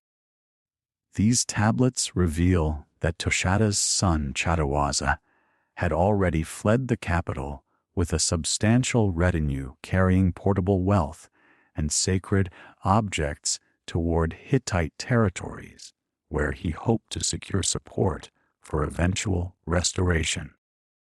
The capture of Wukani provided Assyrian forces with access to detailed records of Mitanni's administrative structure, population distribution, and economic resources that facilitated the systematic conquest of remaining territories. Assyrian scribes working under Shalmaneser, the first direct supervision, compiled comprehensive inventories of captured territories, documenting agricultural production capabilities, craft specializations, and population figures that enabled efficient integration into the expanding Assyrian provincial system. These administrative documents, preserved in the royal archives at Ashur, reveal the methodical nature of Assyrian conquest policies that aimed at permanent incorporation rather than temporary occupation. The installation of Assyrian governors throughout former Mitanni territories involved the systematic replacement of existing administrative structures with institutions modeled on Mesopotamian governmental traditions. Provincial capitals received Assyrian military garrisons, housed in specially constructed fortress complexes that dominated the urban landscape and served as visible symbols of foreign control. Archaeological evidence from sites, including Tel Elima and Tel Afar, shows the construction of these fortress complexes using standardized architectural plans that featured thick defensive walls, internal courtyards for housing troops and equipment, and administrative buildings equipped with archives and storage facilities. The transformation of Hurrian communities into tributary populations under Assyrian rule involved complex negotiations between local leaders and Assyrian administrators who sought to maintain economic productivity while ensuring political loyalty. Many established Huron noble families retained limited authority over local affairs in exchange for regular tribute payments and military service obligations that supported Assyrian expansion into other territories. These arrangements created hybrid governmental structures that combined Assyrian oversight with traditional Huron social hierarchies, enabling the preservation of some cultural practices while ensuring effective resource extraction. Tribute obligations imposed on former Mitanni territories reflected Assyrian understanding of regional economic capabilities and strategic priorities. Agricultural districts in the fertile Cabo Triangle faced heavy grain, levers that supplied Assyrian armies and urban populations, while regions with specialized craft production contributed manufactured goods, including textiles, metalwork, and luxury items used for diplomatic gifts and royal consumption. Pastoral areas provided livestock, leather goods, and military personnel trained in cavalry operations that enhanced Assyrian tactical capabilities. The systematic deportation of skilled craftsmen and educated elites from conquered Hurrian territories represented a calculated policy designed to prevent organized resistance while simultaneously enhancing Assyrian technological capabilities. Cuneifer records from Assyrian administrative centers document the forced relocation of metalworkers, scribes, horse trainers, and other specialists who possessed knowledge valuable to the expanding empire. These deports typically received privileged treatment in their new locations with land grants and protected status that encouraged cooperation while separating them from their original communities and cultural contexts. Huron populations, remaining in their traditional territories, faced increasing pressure to adopt Assyrian cultural practices and abandoned distinctive elements of their heritage that might serve as focal points for resistance movements. Assyrian administrators promoted the use of Adian in commercial transactions and legal proceedings, gradually displacing Haran as the language of public discourse.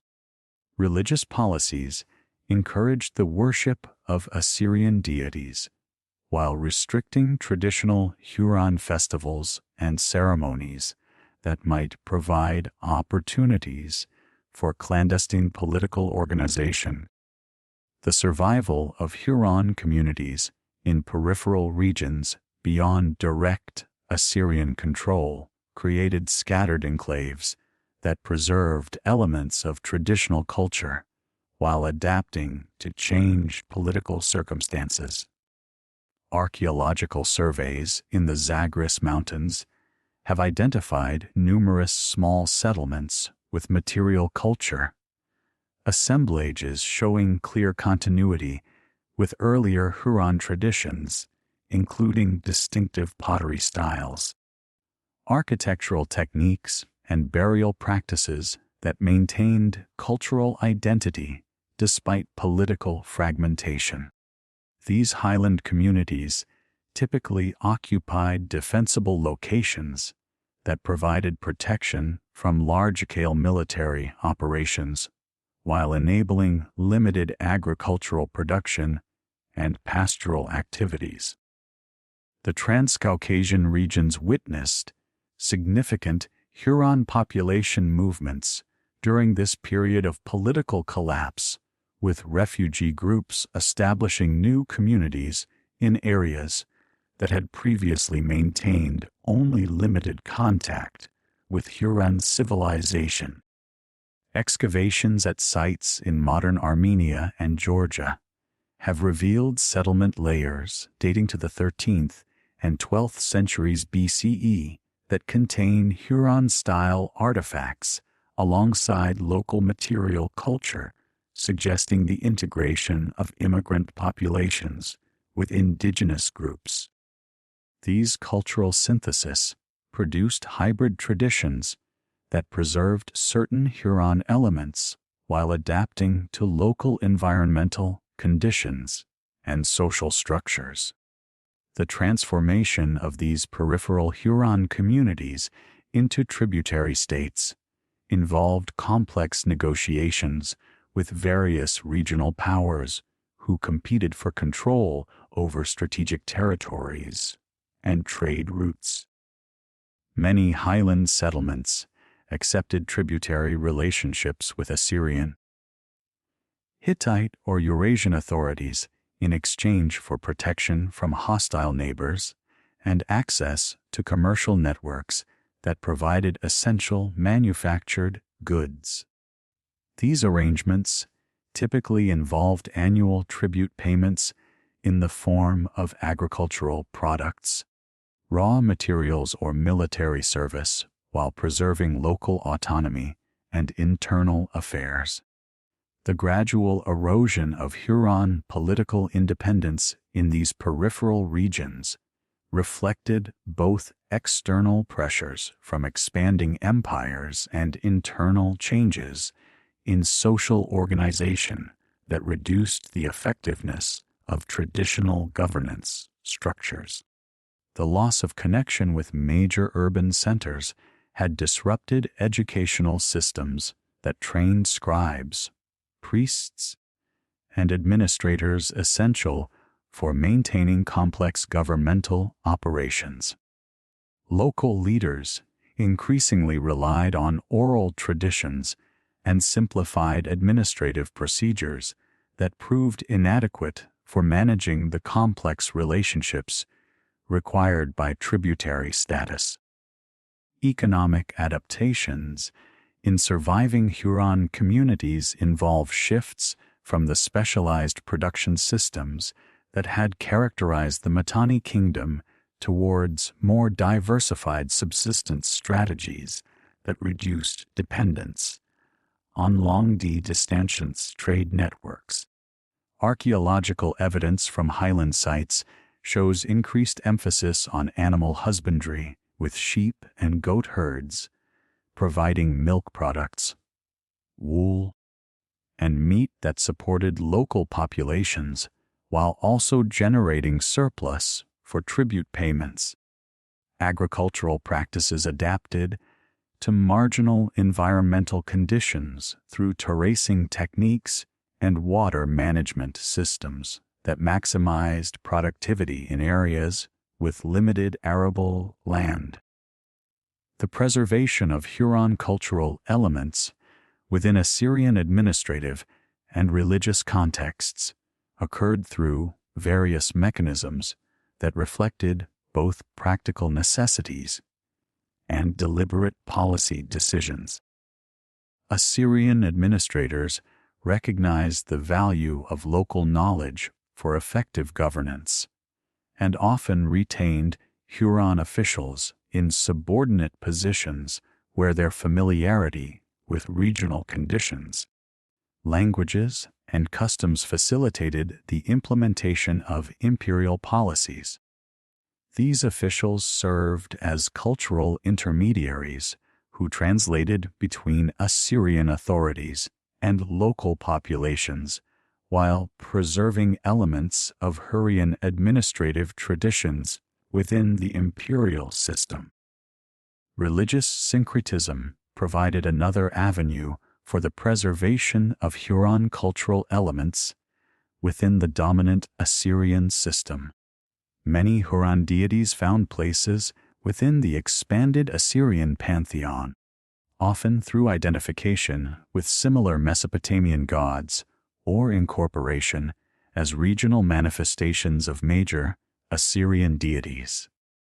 The storm god Tesh, for example, became associated with the Assyrian weather god Adad, while maintaining distinctive iconographic elements and ritual practices that preserved aspects of a Huron religious tradition.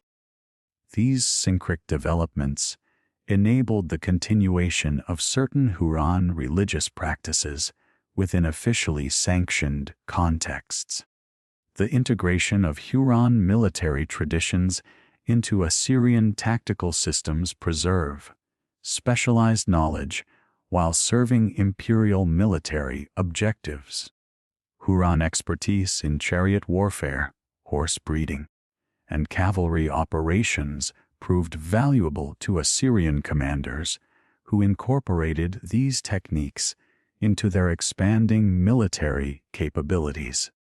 Former Huron warriors serving in Assyrian armies often retained distinctive equipment and tactical roles that reflected their specialized training. Creating military units with mixed cultural traditions that combined Assyrian discipline with Huron technical expertise. Craft production traditions that had distinguished Huron material culture survived in modified forms within Assyrian economic systems that valued skilled workmanship and distinctive products.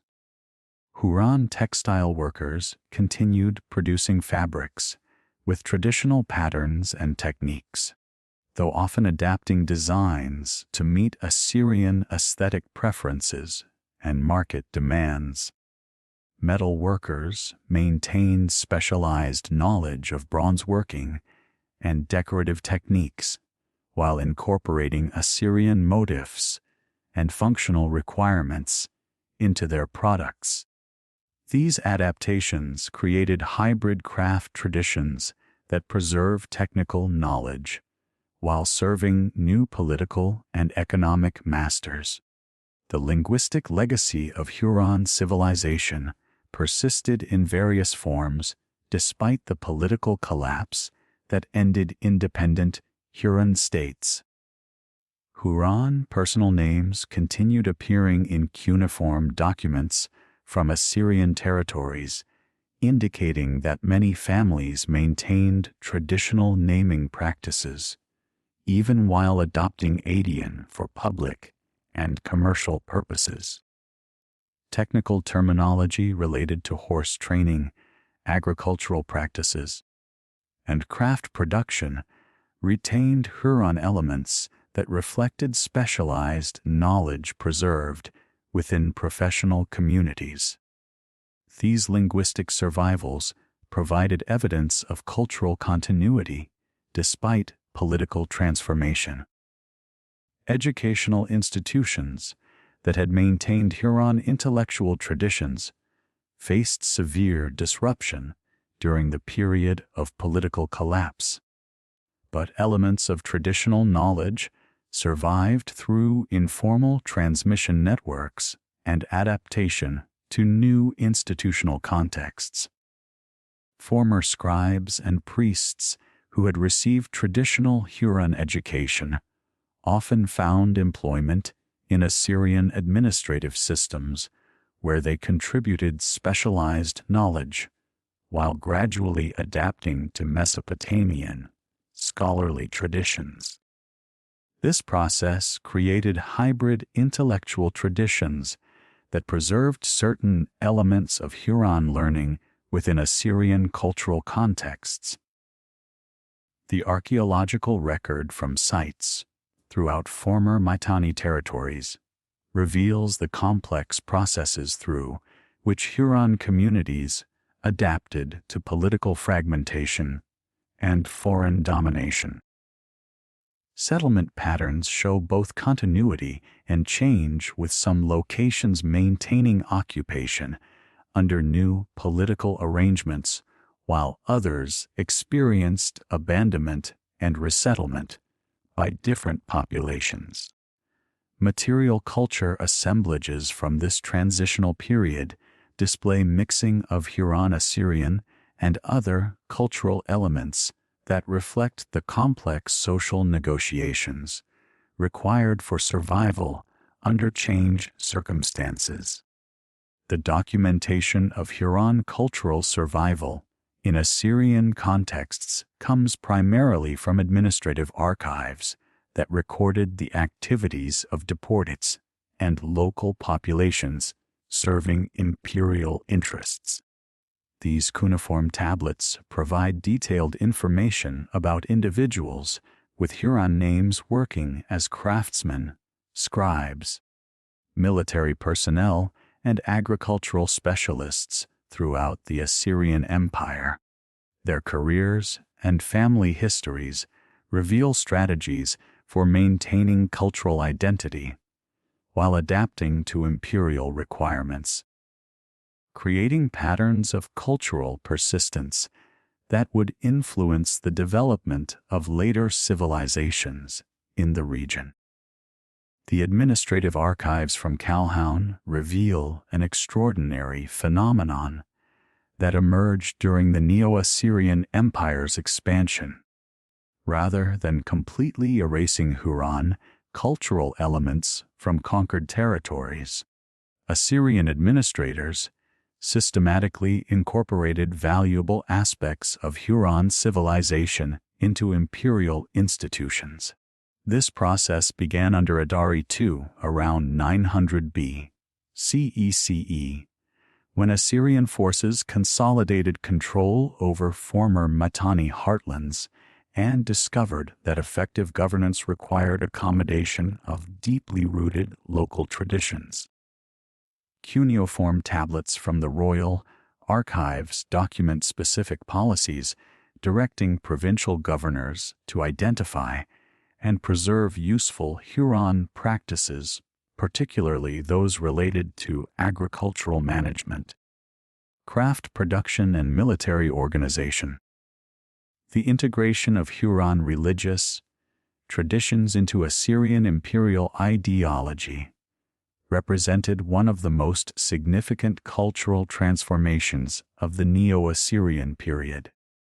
Teshub, the Huron storm god, who had dominated religious life throughout the former Mitanni kingdom, underwent systematic reinterpretation as a regional manifestation of the Assyrian deity.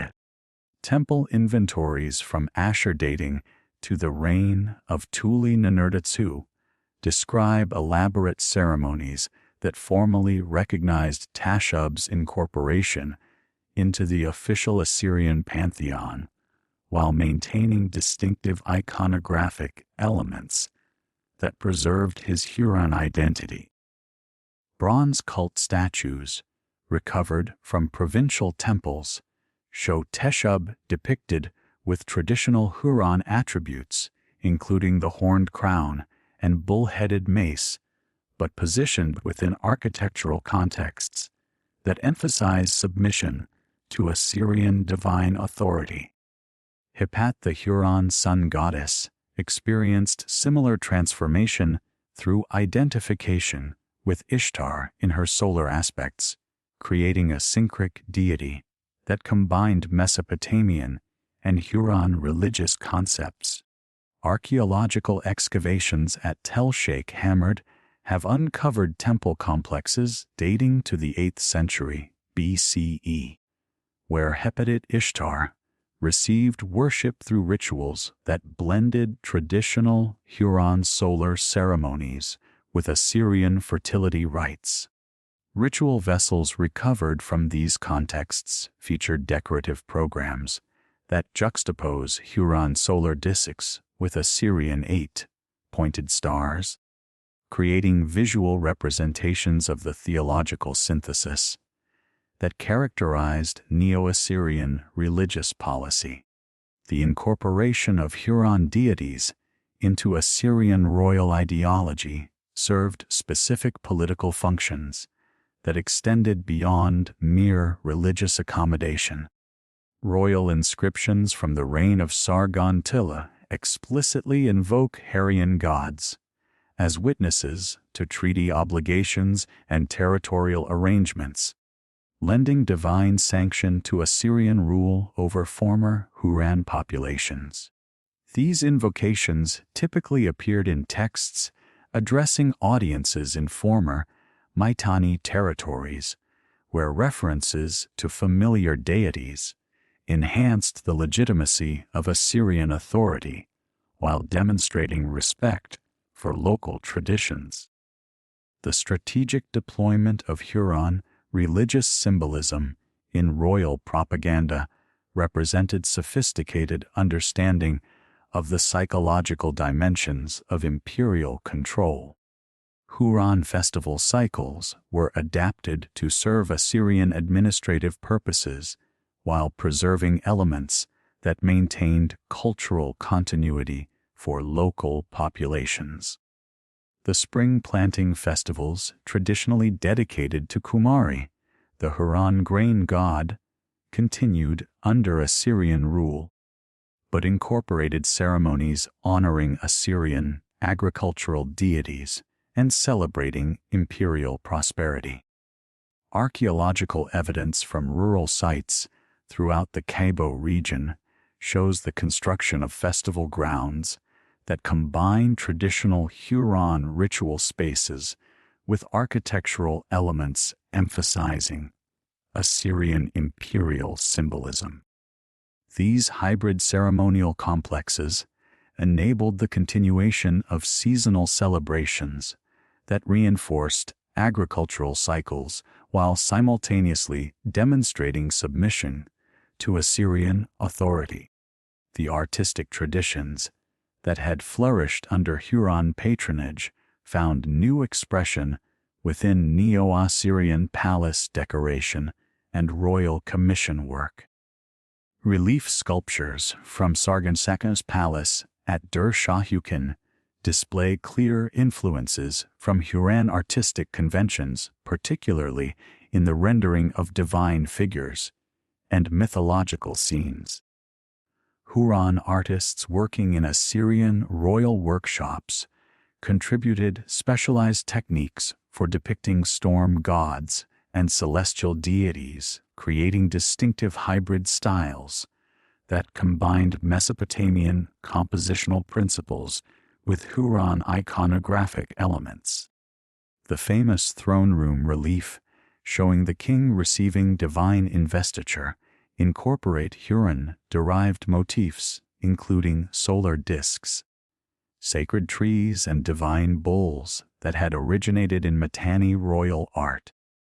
Cylinder seal production during the Neo-Assyrian period reveals extensive Huron influence in both iconographic programs and manufacturing techniques. Seals recovered from administrative contexts at Nimrod show scenes combining traditional Assyrian royal symbolism with Huron mythological motifs, creating complex narrative compositions that appeal to diverse cultural audiences within the empire. The technical quality of these seals demonstrates the continuation of Huron lapidary traditions, with master craftsmen employing sophisticated engraving techniques that produced remarkably fine detail in hard stone materials. Workshop debris from seal cutting establishments shows the use of specialized tools and abrasives that had been developed within Huron craft traditions. Metalwork production centers throughout former Huron territories maintained distinctive technical traditions while adapting their output to serve Assyrian imperial needs. Bronze workshops at sites, including Tel Ema, continued producing vessels and decorative objects using casting techniques that had been perfected during the Mitanni period, but incorporated Assyrian stylistic elements and functional requirements. Archaeological analysis of bronze composition from these workshops reveals the continuation of Huron alloying traditions that produce superior metal quality through carefully controlled tin content and specialized annealing processes. The Syrian royal inventories document the high value placed on metal work produced in former Hurran territories, with specific references to the superior craftsmanship available from workshops that maintained traditional techniques. The influence of Huron artistic traditions extended to luxury textile production, where distinctive patterns and weaving techniques continued under Assyrian patronage. Textile fragments recovered from elite burials at Nimrud display complex geometric patterns that derive from Hurran decorative traditions, but incorporate Assyrian royal symbols and color schemes. Production centers in the Khabur region maintain specialized knowledge of dye preparation and thread treatment that enable the creation of fabrics with exceptional color fastness and texture quality. Administrative documents record the transport of master weavers from former Huron territories to royal workshops at Assyrian capitals, where they trained local craftsmen in advanced techniques while adapting traditional patterns to meet imperial aesthetic preferences. Military organization within the Neo-Assyrian Empire incorporated numerous innovations derived from Huron tactical traditions and specialized knowledge. The integration of former Huron warriors into Assyrian armies brought expertise in cavalry operations that transformed imperial military capabilities.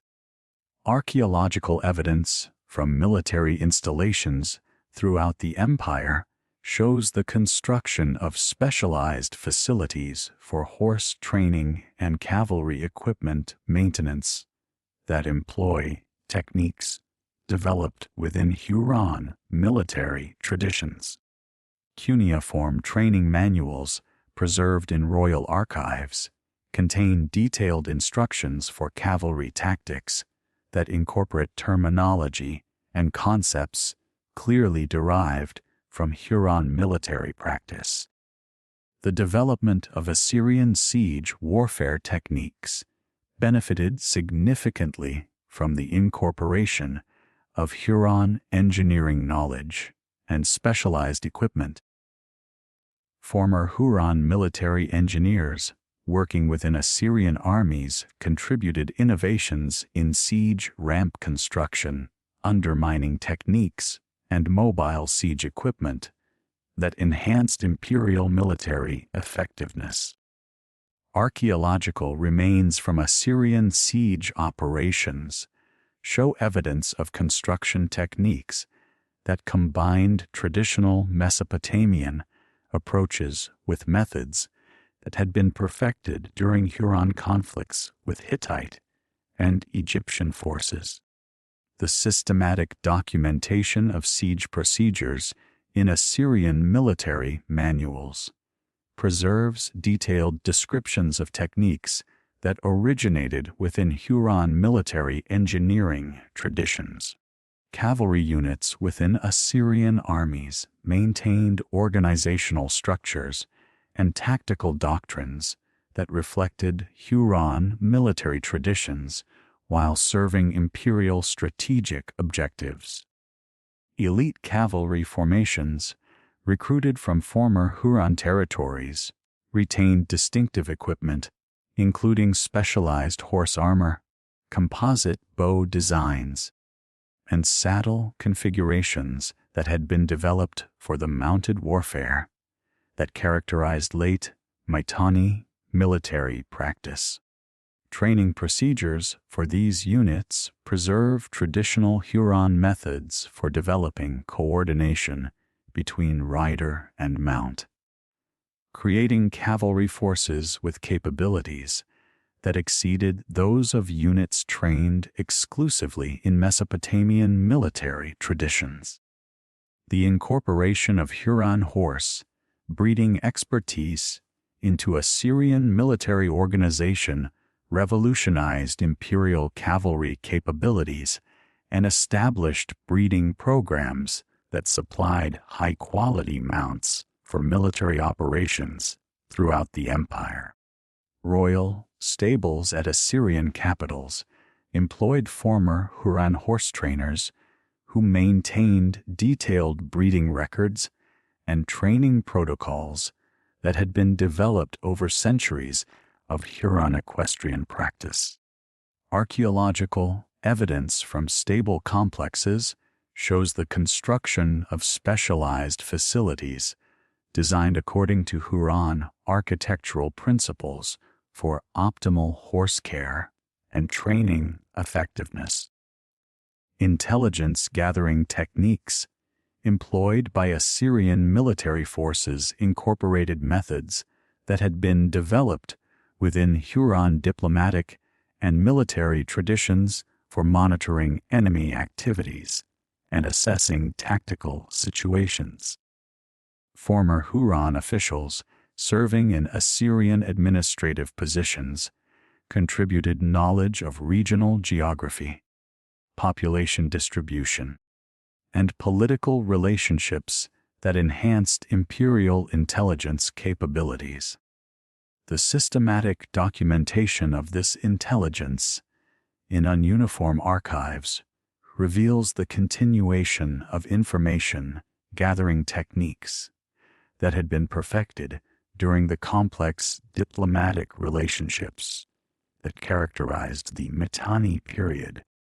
Provincial administration throughout former Huron territories preserved elements of traditional governance structures while adapting them to serve Assyrian imperial objectives.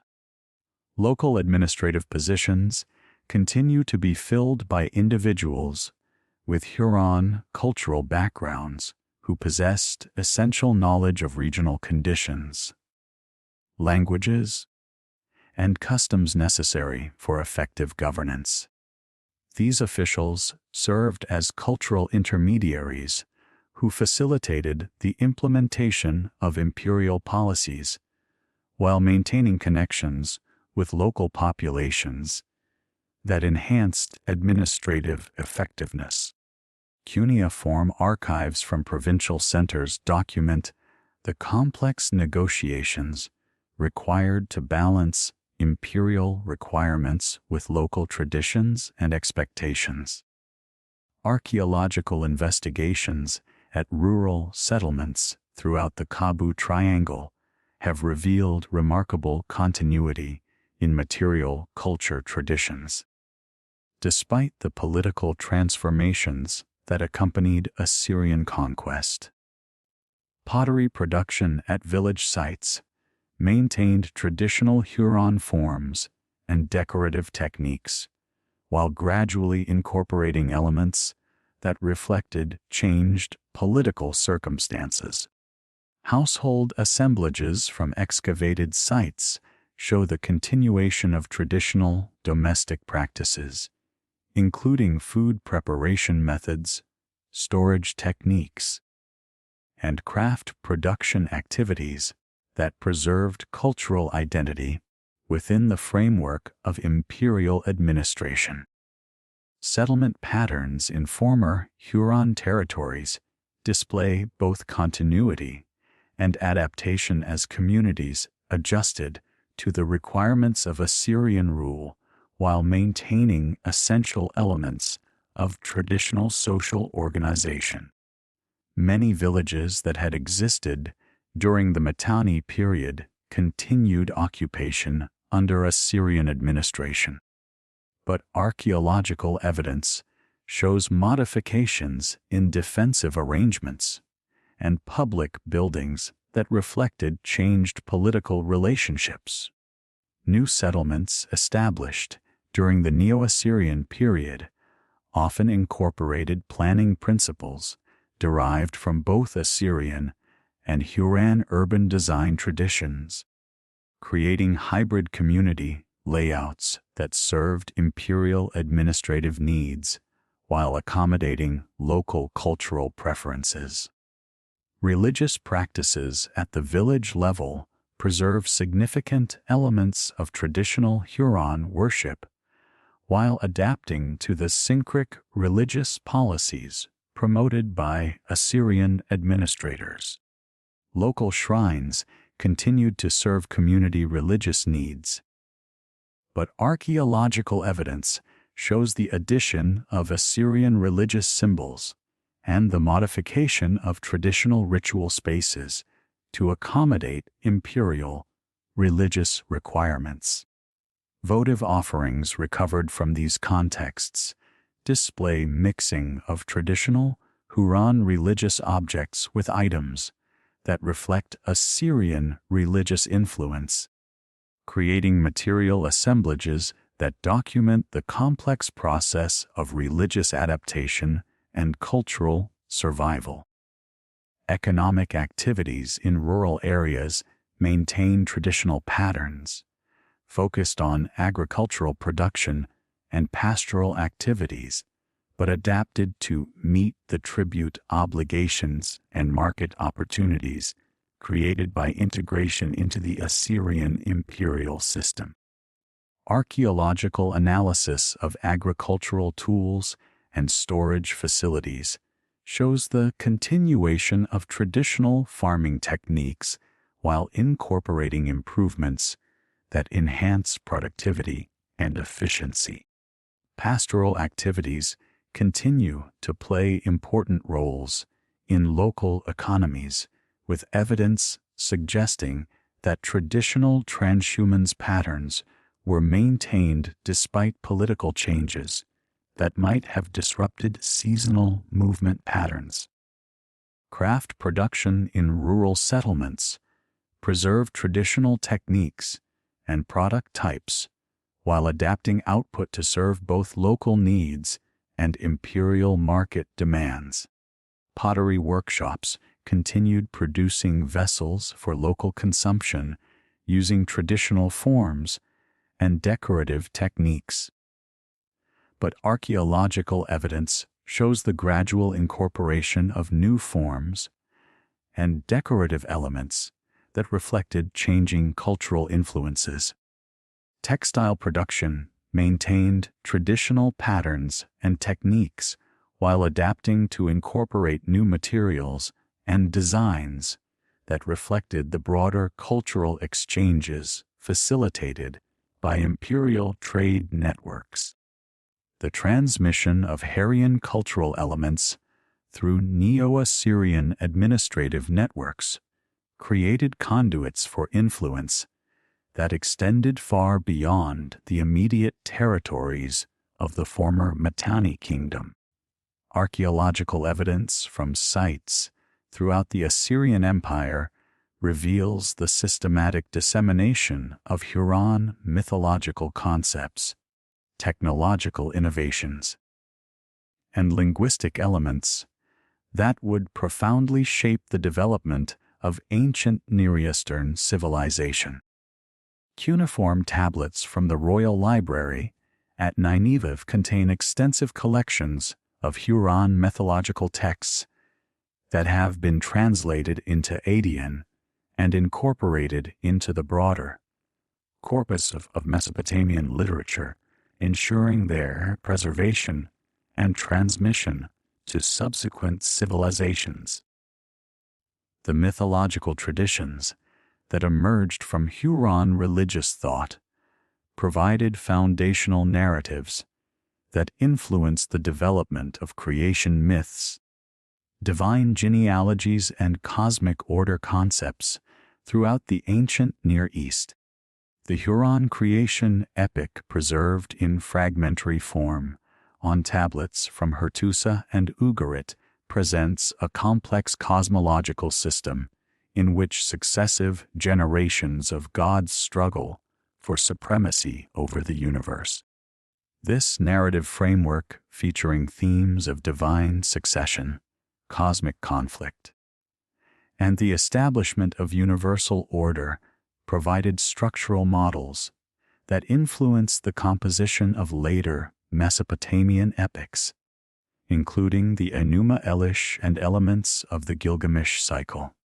Central to Huron mythology was the figure of Kumabi, the ancient god who challenged the authority of earlier divine rulers through a violent succession struggle that established new cosmic order. Onuniform texts describe Kami's castration of the sky god Anu, an act that resulted in the conception of multiple deities, including the storm god Tesh, who would eventually overthrow Kami in turn. This mythological pattern of violent divine succession through generations provided narrative structures that appear in modified forms throughout later ancient Near Eastern literature, including Hittite, Mesopotamian, and eventually Greek mythological traditions. The Song of Ulakumi, perhaps the most sophisticated example of Huron mythological literature, presents a complex narrative of cosmic conflict that demonstrates the advanced literary techniques employed by Huron poets and scribes. The epic describes Kumabi's creation of a stone giant named Olkumi, designed to grow from the underworld and challenge the supremacy of the storm god Teshub. Archaeological excavations at Hittite sites have recovered multiple tablet fragments containing different versions of this epic, indicating its widespread popularity and the sophisticated editorial processes that preserved and transmitted Huron literary traditions. The literary techniques employed in the Song of Ulakumi reveal sophisticated understanding of narrative structure, character development, and dramatic tension that influenced the composition of later epic literature throughout the ancient Near East. The epic employs recurring formulaic phrases and epithets that create rhythmic patterns essential for oral performance, while also incorporating complex metaphorical language that conveys multiple layers of meaning. Divine dialogues within the narrative demonstrate psychological insight and emotional depth that surpass many contemporary literary works, suggesting that Huron poets had developed advanced techniques for character portrayal and dramatic expression. Hurrian influence on Hittite religious traditions extended far beyond simple borrowing of individual deities to encompass fundamental theological concepts and ritual practices that transformed and religious life. The Hittite pantheon incorporated not only major Huron gods like Tashub and Hepat, but also adopted Huron concepts of divine hierarchy, cosmic order, and the relationship between gods and human society. Temple architecture at Hittite religious centers shows clear Huron influence in the design of sanctuary spaces, altar arrangements, and processional routes that facilitated religious ceremonies derived from Huron ritual traditions. The integration of Huron religious concepts into Hittite royal ideology created hybrid theological systems that legitimized Hittite rule while preserving elements of traditional Anatolian and imported Huron beliefs. Royal inscriptions from Hattusa describe elaborate ceremonies in which Hittite kings receive divine sanction from both traditional Anatolian deities and imported Huron gods, creating comprehensive religious programs that appeal to diverse populations within the expanding Hittite Empire. These syncretic religious systems establish precedents for the accommodation of diverse religious traditions within imperial contexts that would influence later empires throughout the ancient world. Huron festival cycles and ceremonial practices provided models for religious observance that spread throughout Anatolia and influenced the development of seasonal celebrations in neighboring regions. Archaeological evidence from Hittite religious sites shows the construction of festival grounds and ceremonial spaces designed according to Hurran architectural principles, with specialized areas for different types of ritual activities, including animal sacrifice, libation ceremonies, and divine processions. Ritual texts preserved in Hittite archives describe elaborate seasonal festivals that combine traditional Anatolian agricultural celebrations with Hurran religious ceremonies, creating hybrid observances that serve both spiritual and political functions. The transmission of Hurran mythological traditions into Levantine religious contexts occurred through multiple channels, including diplomatic contact, commercial exchange, and population movements that brought Hurran cultural elements into contact with local Canaanite traditions. Cuneiform tablets from Ugarit contain extensive Hurran mythological material that had been adapted for local audiences with traditional Hurran divine names and narrative elements incorporated into compositions that address specifically Canaanite religious concerns. These hybrid texts demonstrate the sophisticated cultural negotiations that enable the preservation and transmission of Hurran religious traditions within foreign cultural contexts. The influence of Hurran religious concepts on the development of Levantine pantheons extended to fundamental theological principles, including divine succession patterns, cosmic order maintenance, and the relationship between storm gods and fertility deities. The Ugaritic god Baal shares numerous characteristics with the Hurran storm god Tesh, including iconographic elements, mythological narratives, and ritual associations that suggest direct cultural transmission. Archaeological evidence from Ugaritic temples shows architectural features and ritual equipment that parallel Hurran religious installations, indicating the adoption of Hurran ceremonial practices along with theological concepts. Technological innovations developed within Hurran craft production centers contributed significantly to the advancement of metallurgical techniques throughout the ancient Near East.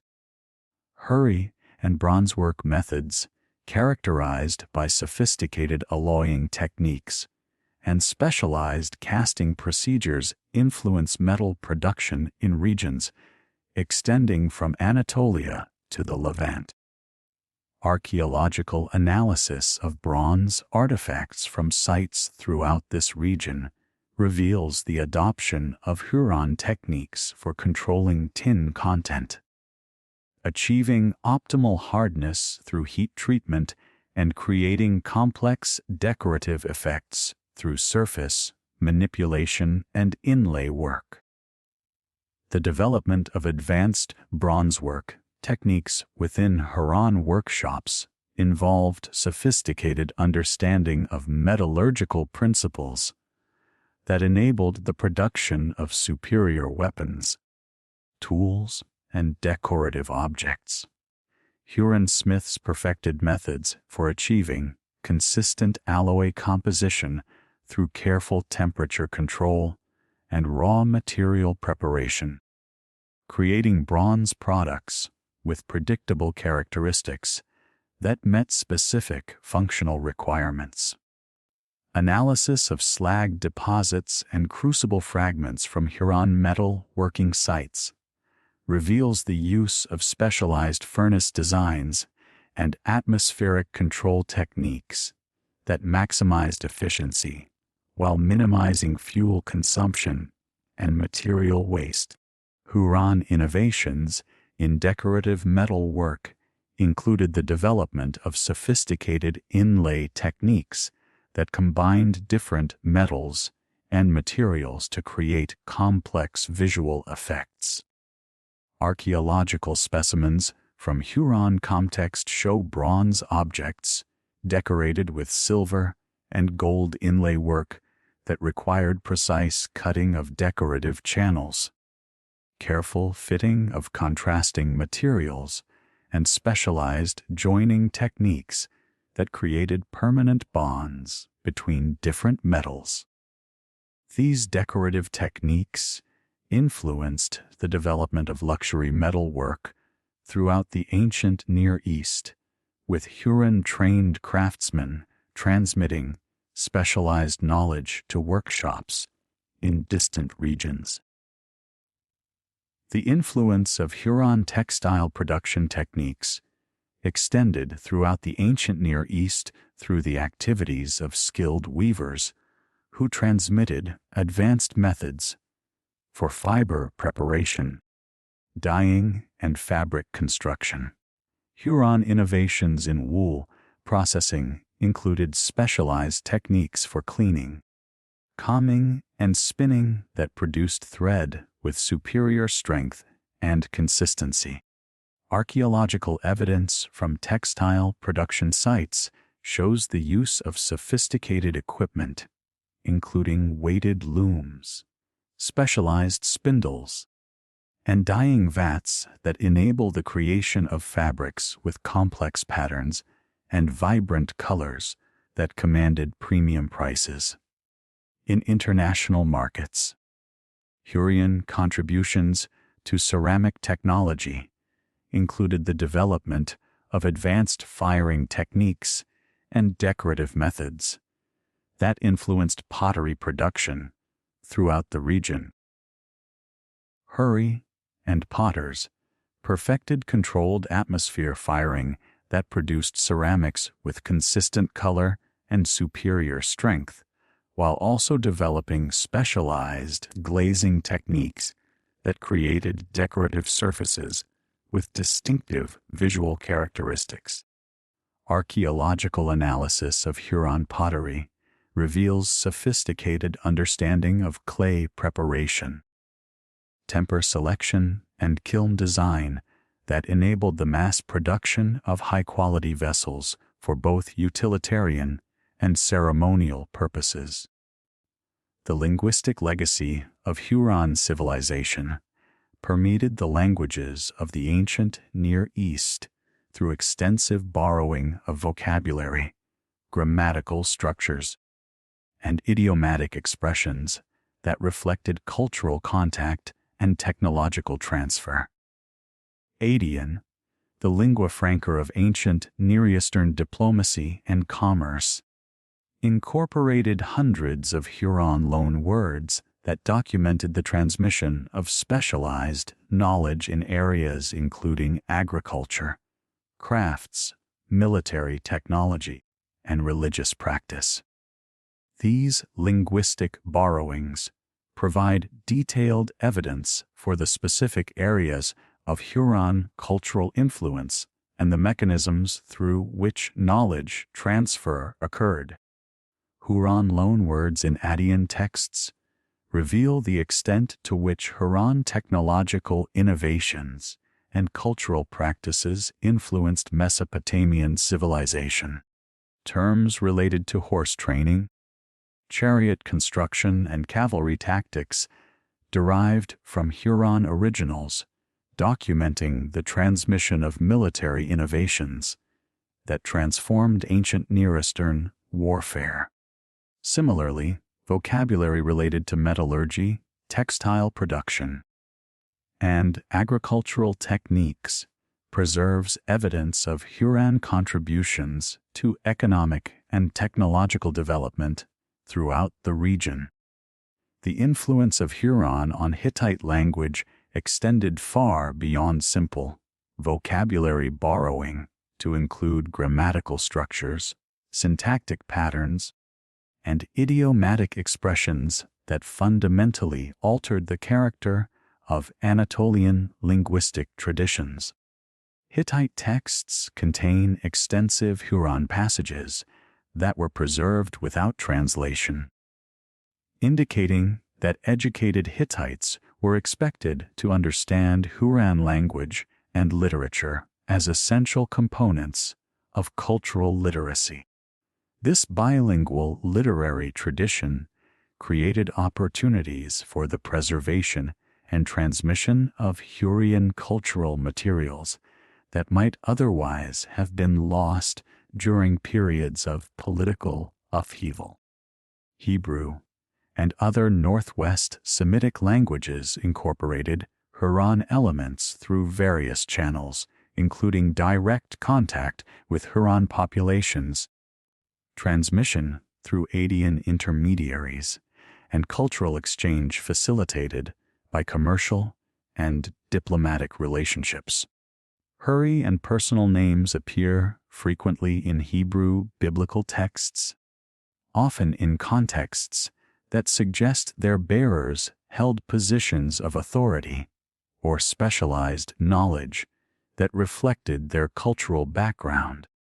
These names provide evidence for the continued presence of Huron populations and cultural influences within Levantine societies, long after the collapse of independent Huron political entities. The preservation of Huron personal names in cuneiform archives from throughout the ancient Near East documents the widespread distribution of Huron populations and the maintenance of cultural identity across multiple generations. Administrative texts from Assyrian, Babylonian, and other archives contain thousands of Huron names that reveal patterns of population movement, occupational specialization, and social integration that characterize the Huron diaspora. Analysis of these names provides insights into Huron family structures, religious beliefs, and cultural values that complemented information derived from other sources. Hurrian theophoric names incorporating elements derived from Huron deity names preserve evidence of religious beliefs and practices that continued among dispersed Huron populations. Names combining elements from Teshub, Hepat Shaska, and other Huron deities appear in contexts ranging from royal courts to village administrative records, indicating that Huron religious traditions maintain vitality across diverse social and geographic contexts.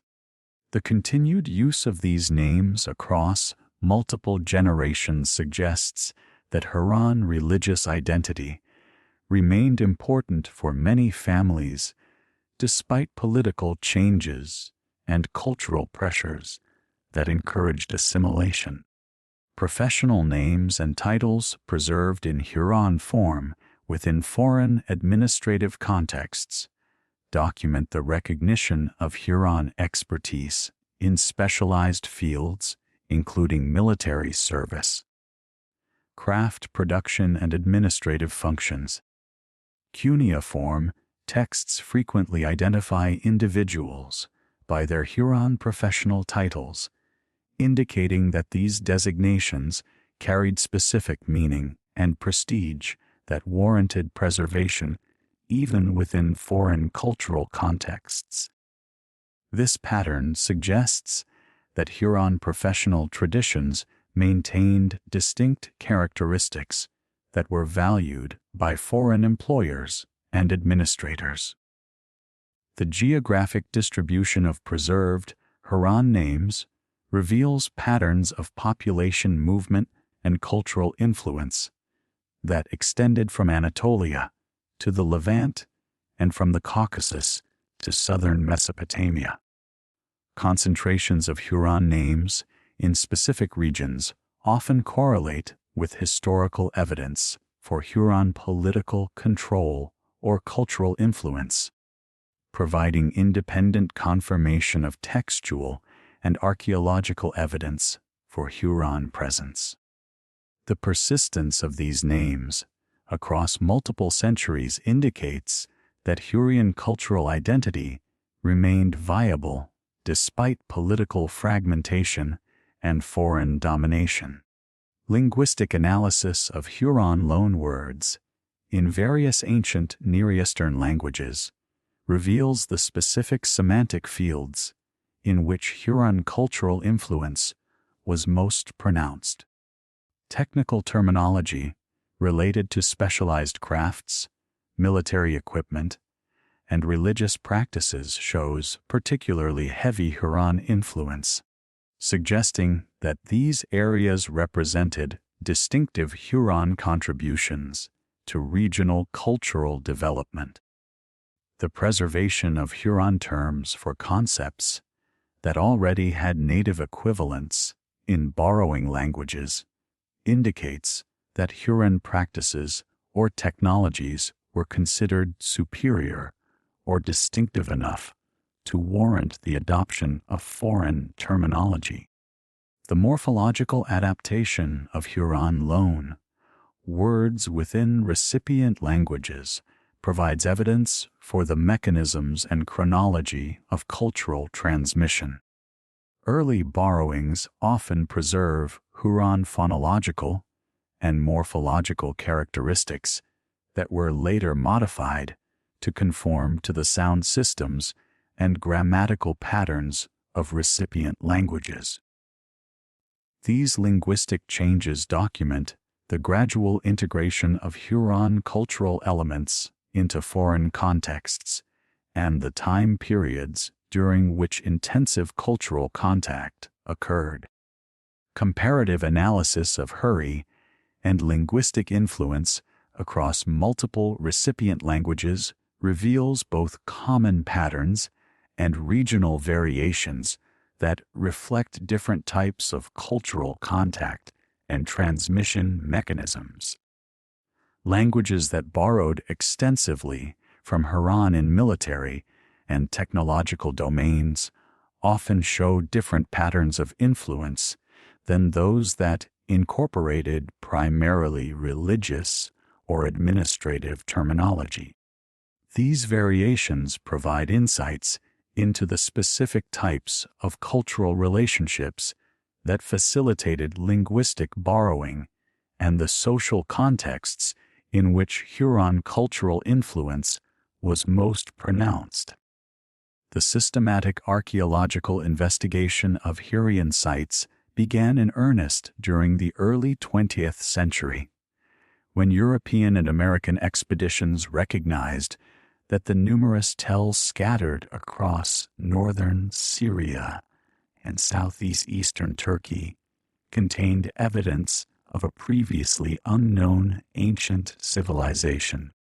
The first major breakthrough came in 1927 when Max Mallowan's excavations at Telra revealed distinctive pottery, assemblages, and architectural remains that clearly differed from contemporary Mesopotamian materials. These early discoveries, characterized by wheel-made ceramics with distinctive geometric painted designs and multi-room houses built around central courtyards, provided the first concrete evidence for the material culture that would later be identified as Hurrian. The excavation of Telmazan, ancient under the direction of Giorgio Bucciolati and Marilyn Kelly Bucciolati, beginning in 1984, revolutionized scholarly understanding of Haiyan urban civilization. The site's exceptional preservation conditions, resulting from rapid abandonment and subsequent burial under wind-blown sediments, created an archaeological time capsule that preserved organic materials, architectural details, and artifact assemblages with remarkable completeness. The excavation of the Royal Palace complex revealed sophisticated drainage systems constructed from carefully fitted stone channels. Storage rooms containing hundreds of large ceramic vessels still filled with carbonized grain, and administrative archives with uniform tablets bearing the earliest known examples of written Hurrian language. The palace's audience hall measuring 15 by 20 m, with walls rising to an estimated height of 80 m, featured elaborate wall paintings executed in red, white, and black pigments that depicted processions of tribute bearers carrying exotic animals, precious metals, and luxury textiles. The floor consisted of carefully fitted limestone slabs with drainage channels that directed water toward underground systems, while the roof structure employed cedar beams imported from the Lebanese mountains and supported by limestone columns with carved capitals featuring stylized palm fronds and geometric patterns. Archaeological analysis of construction techniques revealed sophisticated engineering knowledge with foundation walls extending 3 m below floor level and employing buttressing systems that provided stability against seismic activity. The temple complex at Tel Mosin, dedicated to the storm god Tesh, provided crucial insights into Huron religious architecture and ceremonial practices. The central sanctuary featured a raised platform constructed from massive limestone blocks, some weighing over 2 tons, that supported a bronze cult statue whose base remained in situ, despite the removal of the figure itself in antiquity. Surrounding chambers contained ritual equipment, including libation vessels with elaborate spouts shaped like animal heads, incense burners decorated with mythological scenes and ceremonial weapons, including bronze maces with silver inlay work that depicted lightning bolts and divine symbols. The underground temple complex, discovered through the ground-penetrating radar surveys and subsequently excavated through careful tunneling operations, revealed a sophisticated religious installation that extended 12 m beneath the surface sanctuary.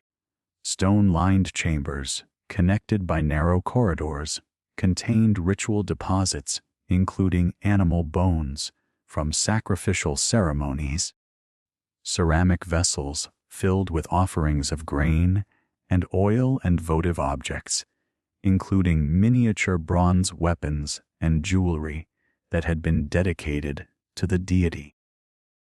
The complex's acoustic properties, enhanced by carefully designed chamber shapes and connecting passages, created resonance effects that amplified ritual chanting and musical performances during religious ceremonies. Telra's excavation history spans nearly a century of archaeological investigation, beginning with Max Malawan's pioneering work in the 1930s and continuing through recent projects directed by Joe Oates and Augusta McMahon. The site's massive scale, covering over 130 hectares, with occupation deposits reaching 43 m in depth, required innovative excavation techniques, including mechanical removal of later deposits to expose earlier Huron levels. The Eye Temple, originally excavated by Malawan and re-examined using modern techniques, revealed a complex construction history that documented the evolution of Huron religious architecture across multiple centuries.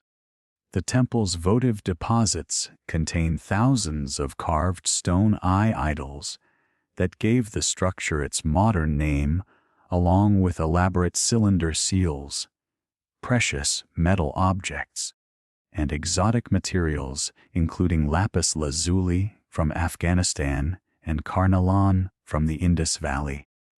Recent analysis of these deposits using improved dating techniques has revealed that the temple remained active for over 800 years with continuous renovation and expansion projects that reflected the changing political and economic circumstances of Huron society. The discovery of ununiform tablets within the temple's administrative quarters provided crucial evidence for the temple's role in economic activities, including land management, craft production, oversight, and long-distance trade operations. The residential quarters at Telra revealed sophisticated urban planning concepts that balance private family needs with community requirements. Houses typically consisted of 8 to 12 rooms arranged around central courtyards with specialized areas for food preparation, craft production, and storage that reflected the economic activities of their inhabitants. Archaeological analysis of room contents revealed evidence for textile production, including loom weights, spindle whorls, and dye preparation vessels, while metallurgical activities were documented through crucible fragments, bronze working tools, and slag deposits that indicated sophisticated alloying techniques. The site's defensive system, revealed through magnestometer surveys and targeted excavations, consisted of massive walls constructed from limestone blocks with towers positioned at strategic intervals.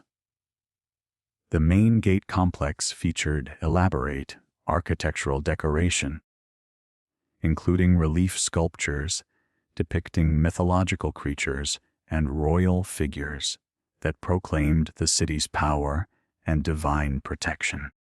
Archaeological evidence indicates that these fortifications underwent multiple reconstruction phases that responded to changing military technologies and siege techniques, with later phases incorporating innovations derived from contact with Mesopotamian and Anatolian military engineering traditions. Notsi, located near modern Kuk in northern Iraq, provided the largest archive of Huron administrative documents ever discovered, with over 5 aloes and cuneiform tablets that documented the daily operations of a provincial Huron community during the 15th and 14th centuries BCE.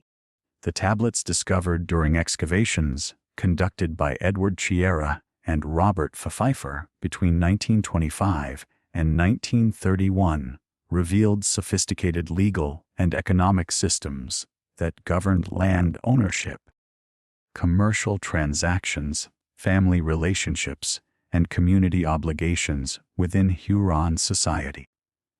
The NI archives documented complex real estate transactions that circumvented legal restrictions on land sales through elaborate adoption procedures that transferred property rights while maintaining the fiction of family relationships. These contracts reveal sophisticated understanding of legal principles and demonstrate the flexibility with which Huron communities adapted traditional social structures to meet changing economic circumstances. Archaeological excavation of the houses associated with these archives revealed substantial residences with specialized storage areas, administrative offices, and reception rooms that reflected the wealth and social status of the families involved in these transactions. Family archives from Ni provided unprecedented insights into Huron kinship systems, inheritance practices, and gender relations that complemented information derived from legal texts and administrative records. Marriage contracts detailed elaborate negotiations over bride prices, dowry arrangements, and property rights that reveal the complex economic calculations underlying family alliances. Adoption documents show how Huron families used legal mechanisms to ensure property transmission and care for elderly parents in societies that lacked institutional support systems for dependent populations. The decipherment of Huron cuneiform texts began with the recognition that many tablets from Mesopotamian sites contained passages in an unknown language that employed standard cuneiform signs, but followed grammatical patterns that differed fundamentally from Akkadian Sumerian and other known ancient Near Eastern languages. Early scholars, including Friedrich Ditch and Archibald Sy, identified distinctive philological and morphological characteristics that suggested a previously unknown language family. But progress in decipherment remained limited until larger corporate texts became available through archaeological excavations. The breakthrough in Huron linguistic studies came with Emmanuel Laroche's systematic analysis of the Mitanni letter discovered at Amana, which provided a substantial text in Huron with parallel Akkadian passages that enabled comparative analysis.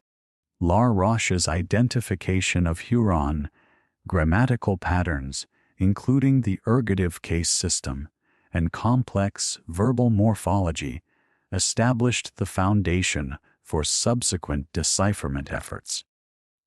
His work revealed that Huron employed an agglutinative grammatical structure with extensive use of suffixes to indicate grammatical relationships, temporal distinctions, and aspectual nuances that created highly precise expressions of meaning. Subsequent scholars, including Gernot Wilhelm, Eric Nur, and Mauro Gorgiari, expanded Laroche's initial insights through detailed analysis of texts from Hattusa, Ugarit, and other sites that contain substantial Hurrian materials.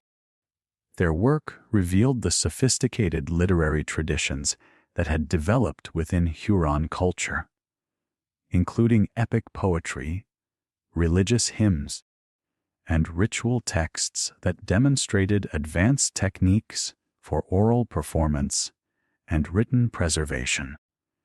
The reconstruction of Huron mythology through these texts revealed complex theological systems that influenced religious development throughout the ancient Near East.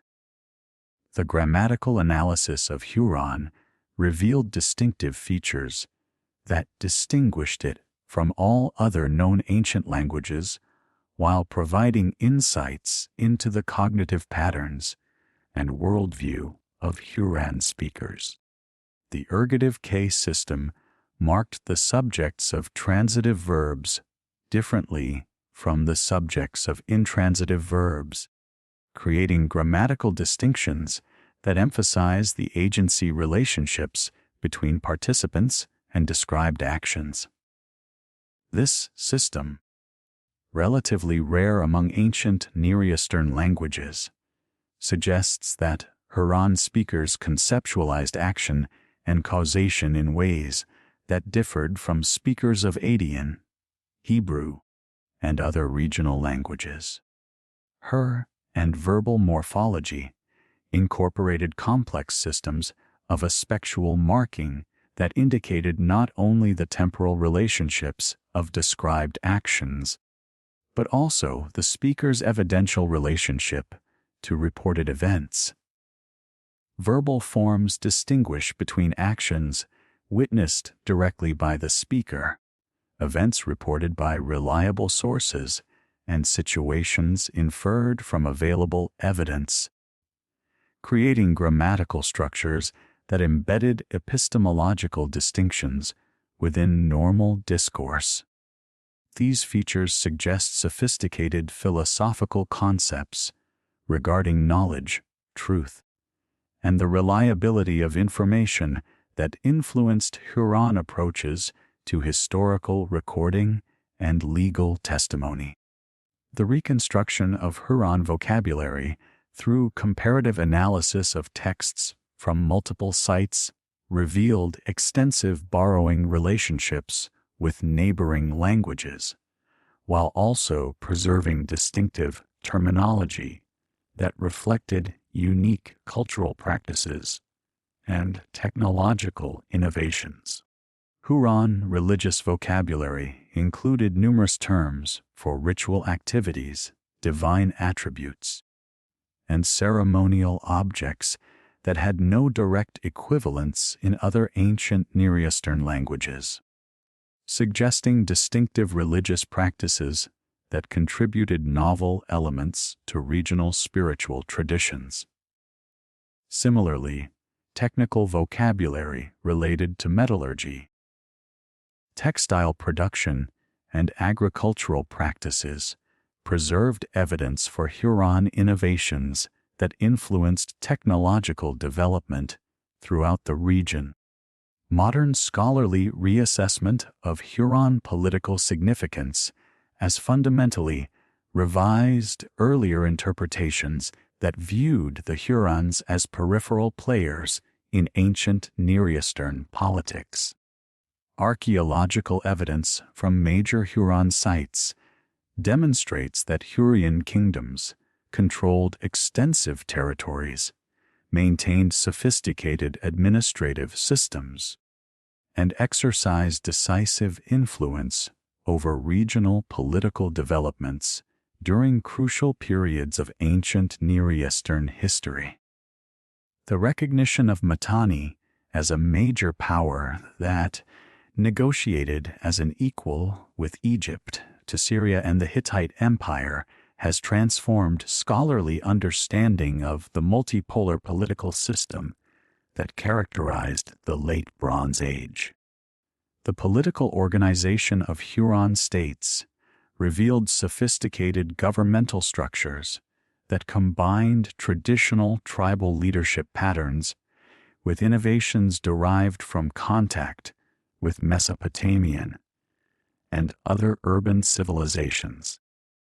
Archaeological evidence from administrative centers shows the development of bureaucratic systems that manage complex economic relationships, maintained detailed records of population and resources, and coordinated military operations across extensive territories.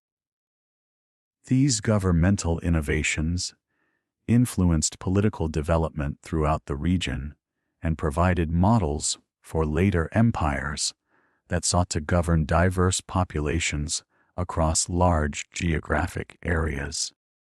Cultural reassessment of Huron achievements has highlighted their contributions to artistic traditions, technological innovations, and intellectual developments that profoundly influenced ancient Near Eastern civilization.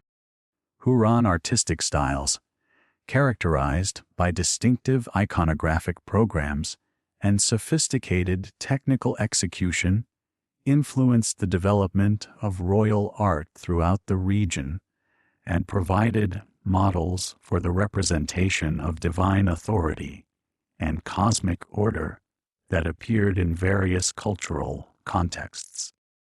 Hurry and technological innovations, particularly in metallurgy and textile production, enhanced regional capabilities and created new possibilities for economic development and cultural expression.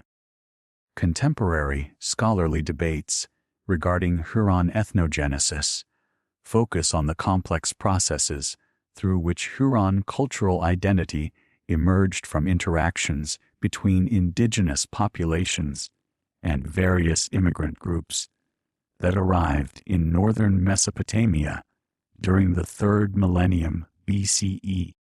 Archaeological evidence suggests that Huron culture developed through the synthesis of local traditions with innovations introduced by populations that may have originated in the Caucasus region or eastern Anatolia. These debates reflect broader questions about ethnic identity formation in ancient societies and the mechanisms through which cultural boundaries were established and maintained. Linguistic evidence regarding Hurran origins indicates connections with the Eurasian language spoken in the Armenian highlands during the first millennium BCE, suggesting that the Hurro-Eurasian language family may have originated in mountainous regions north of Mesopotamia before spreading into the fertile plains, where Hurran civilization flourished. Comparative analysis of Huron and European grammatical structures, vocabulary, and phonological systems reveals close genetic relationships that support theories of common ancestry while also documenting the linguistic changes that occurred as these languages adapted to different geographic and cultural environments. Archaeological debates concerning Huron Cultural Achievement Center on the extent to which distinctive Huron practices influenced the development of neighboring civilizations and the mechanisms through which cultural transmission occurred. Recent excavations at sites throughout the ancient Near East have revealed evidence for Huron cultural influence in contexts ranging from royal courts to village communities, suggesting that Huron innovations spread through multiple channels, including diplomatic contact, commercial exchange, population movement, and technological transfer. These discoveries have prompted reassessment of traditional models that emphasized unidirectional cultural influence from Mesopotamian centers to peripheral regions. The recognition of Huron contributions to ancient Near Eastern literature has transformed scholarly understanding of the literary traditions that influence the composition of major works, including the Hebrew Bible, Greek mythology, and Mesopotamian epic poetry. Huron mythological narratives preserved in texts from Hattusa and other sites reveal sophisticated literary techniques and complex theological concepts that provided structural models for later compositions. The influence of Huron creation myths, divine succession narratives, and cosmic conflict stories can be traced through various cultural traditions that adapted these themes to address local religious and political concerns. Modern interdisciplinary approaches to Huron studies combine archaeological investigation, linguistic analysis, and comparative cultural studies to create comprehensive understanding of Huron civilization that transcends traditional academic boundaries. Collaborative research projects involving archaeologists, philologists, historians, and specialists in related fields have produced integrated analyses that reveal the complex relationships between material culture, linguistic practices, and social organization within Huron society. These interdisciplinary approaches have generated new insights into the mechanisms of cultural change and the factors that influenced the rise and decline of ancient civilizations. The application of scientific techniques to Huron archaeological materials has provided unprecedented insights into technological processes, environmental conditions, and demographic patterns that shaped Huron cultural development. Radiocarbon dating, thermoluminescence analysis, and other chronometric techniques have refined understanding of Huron chronology and enabled more precise correlation between archaeological and textual evidence. Isotope analysis of human remains has revealed information about diet, migration patterns, and social stratification that complements evidence derived from traditional archaeological and textual sources. The legacy of Hurrian civilization continues to influence modern understanding of ancient Near Eastern history and the complex processes through which cultural traditions develop, spread, and transform across time and space.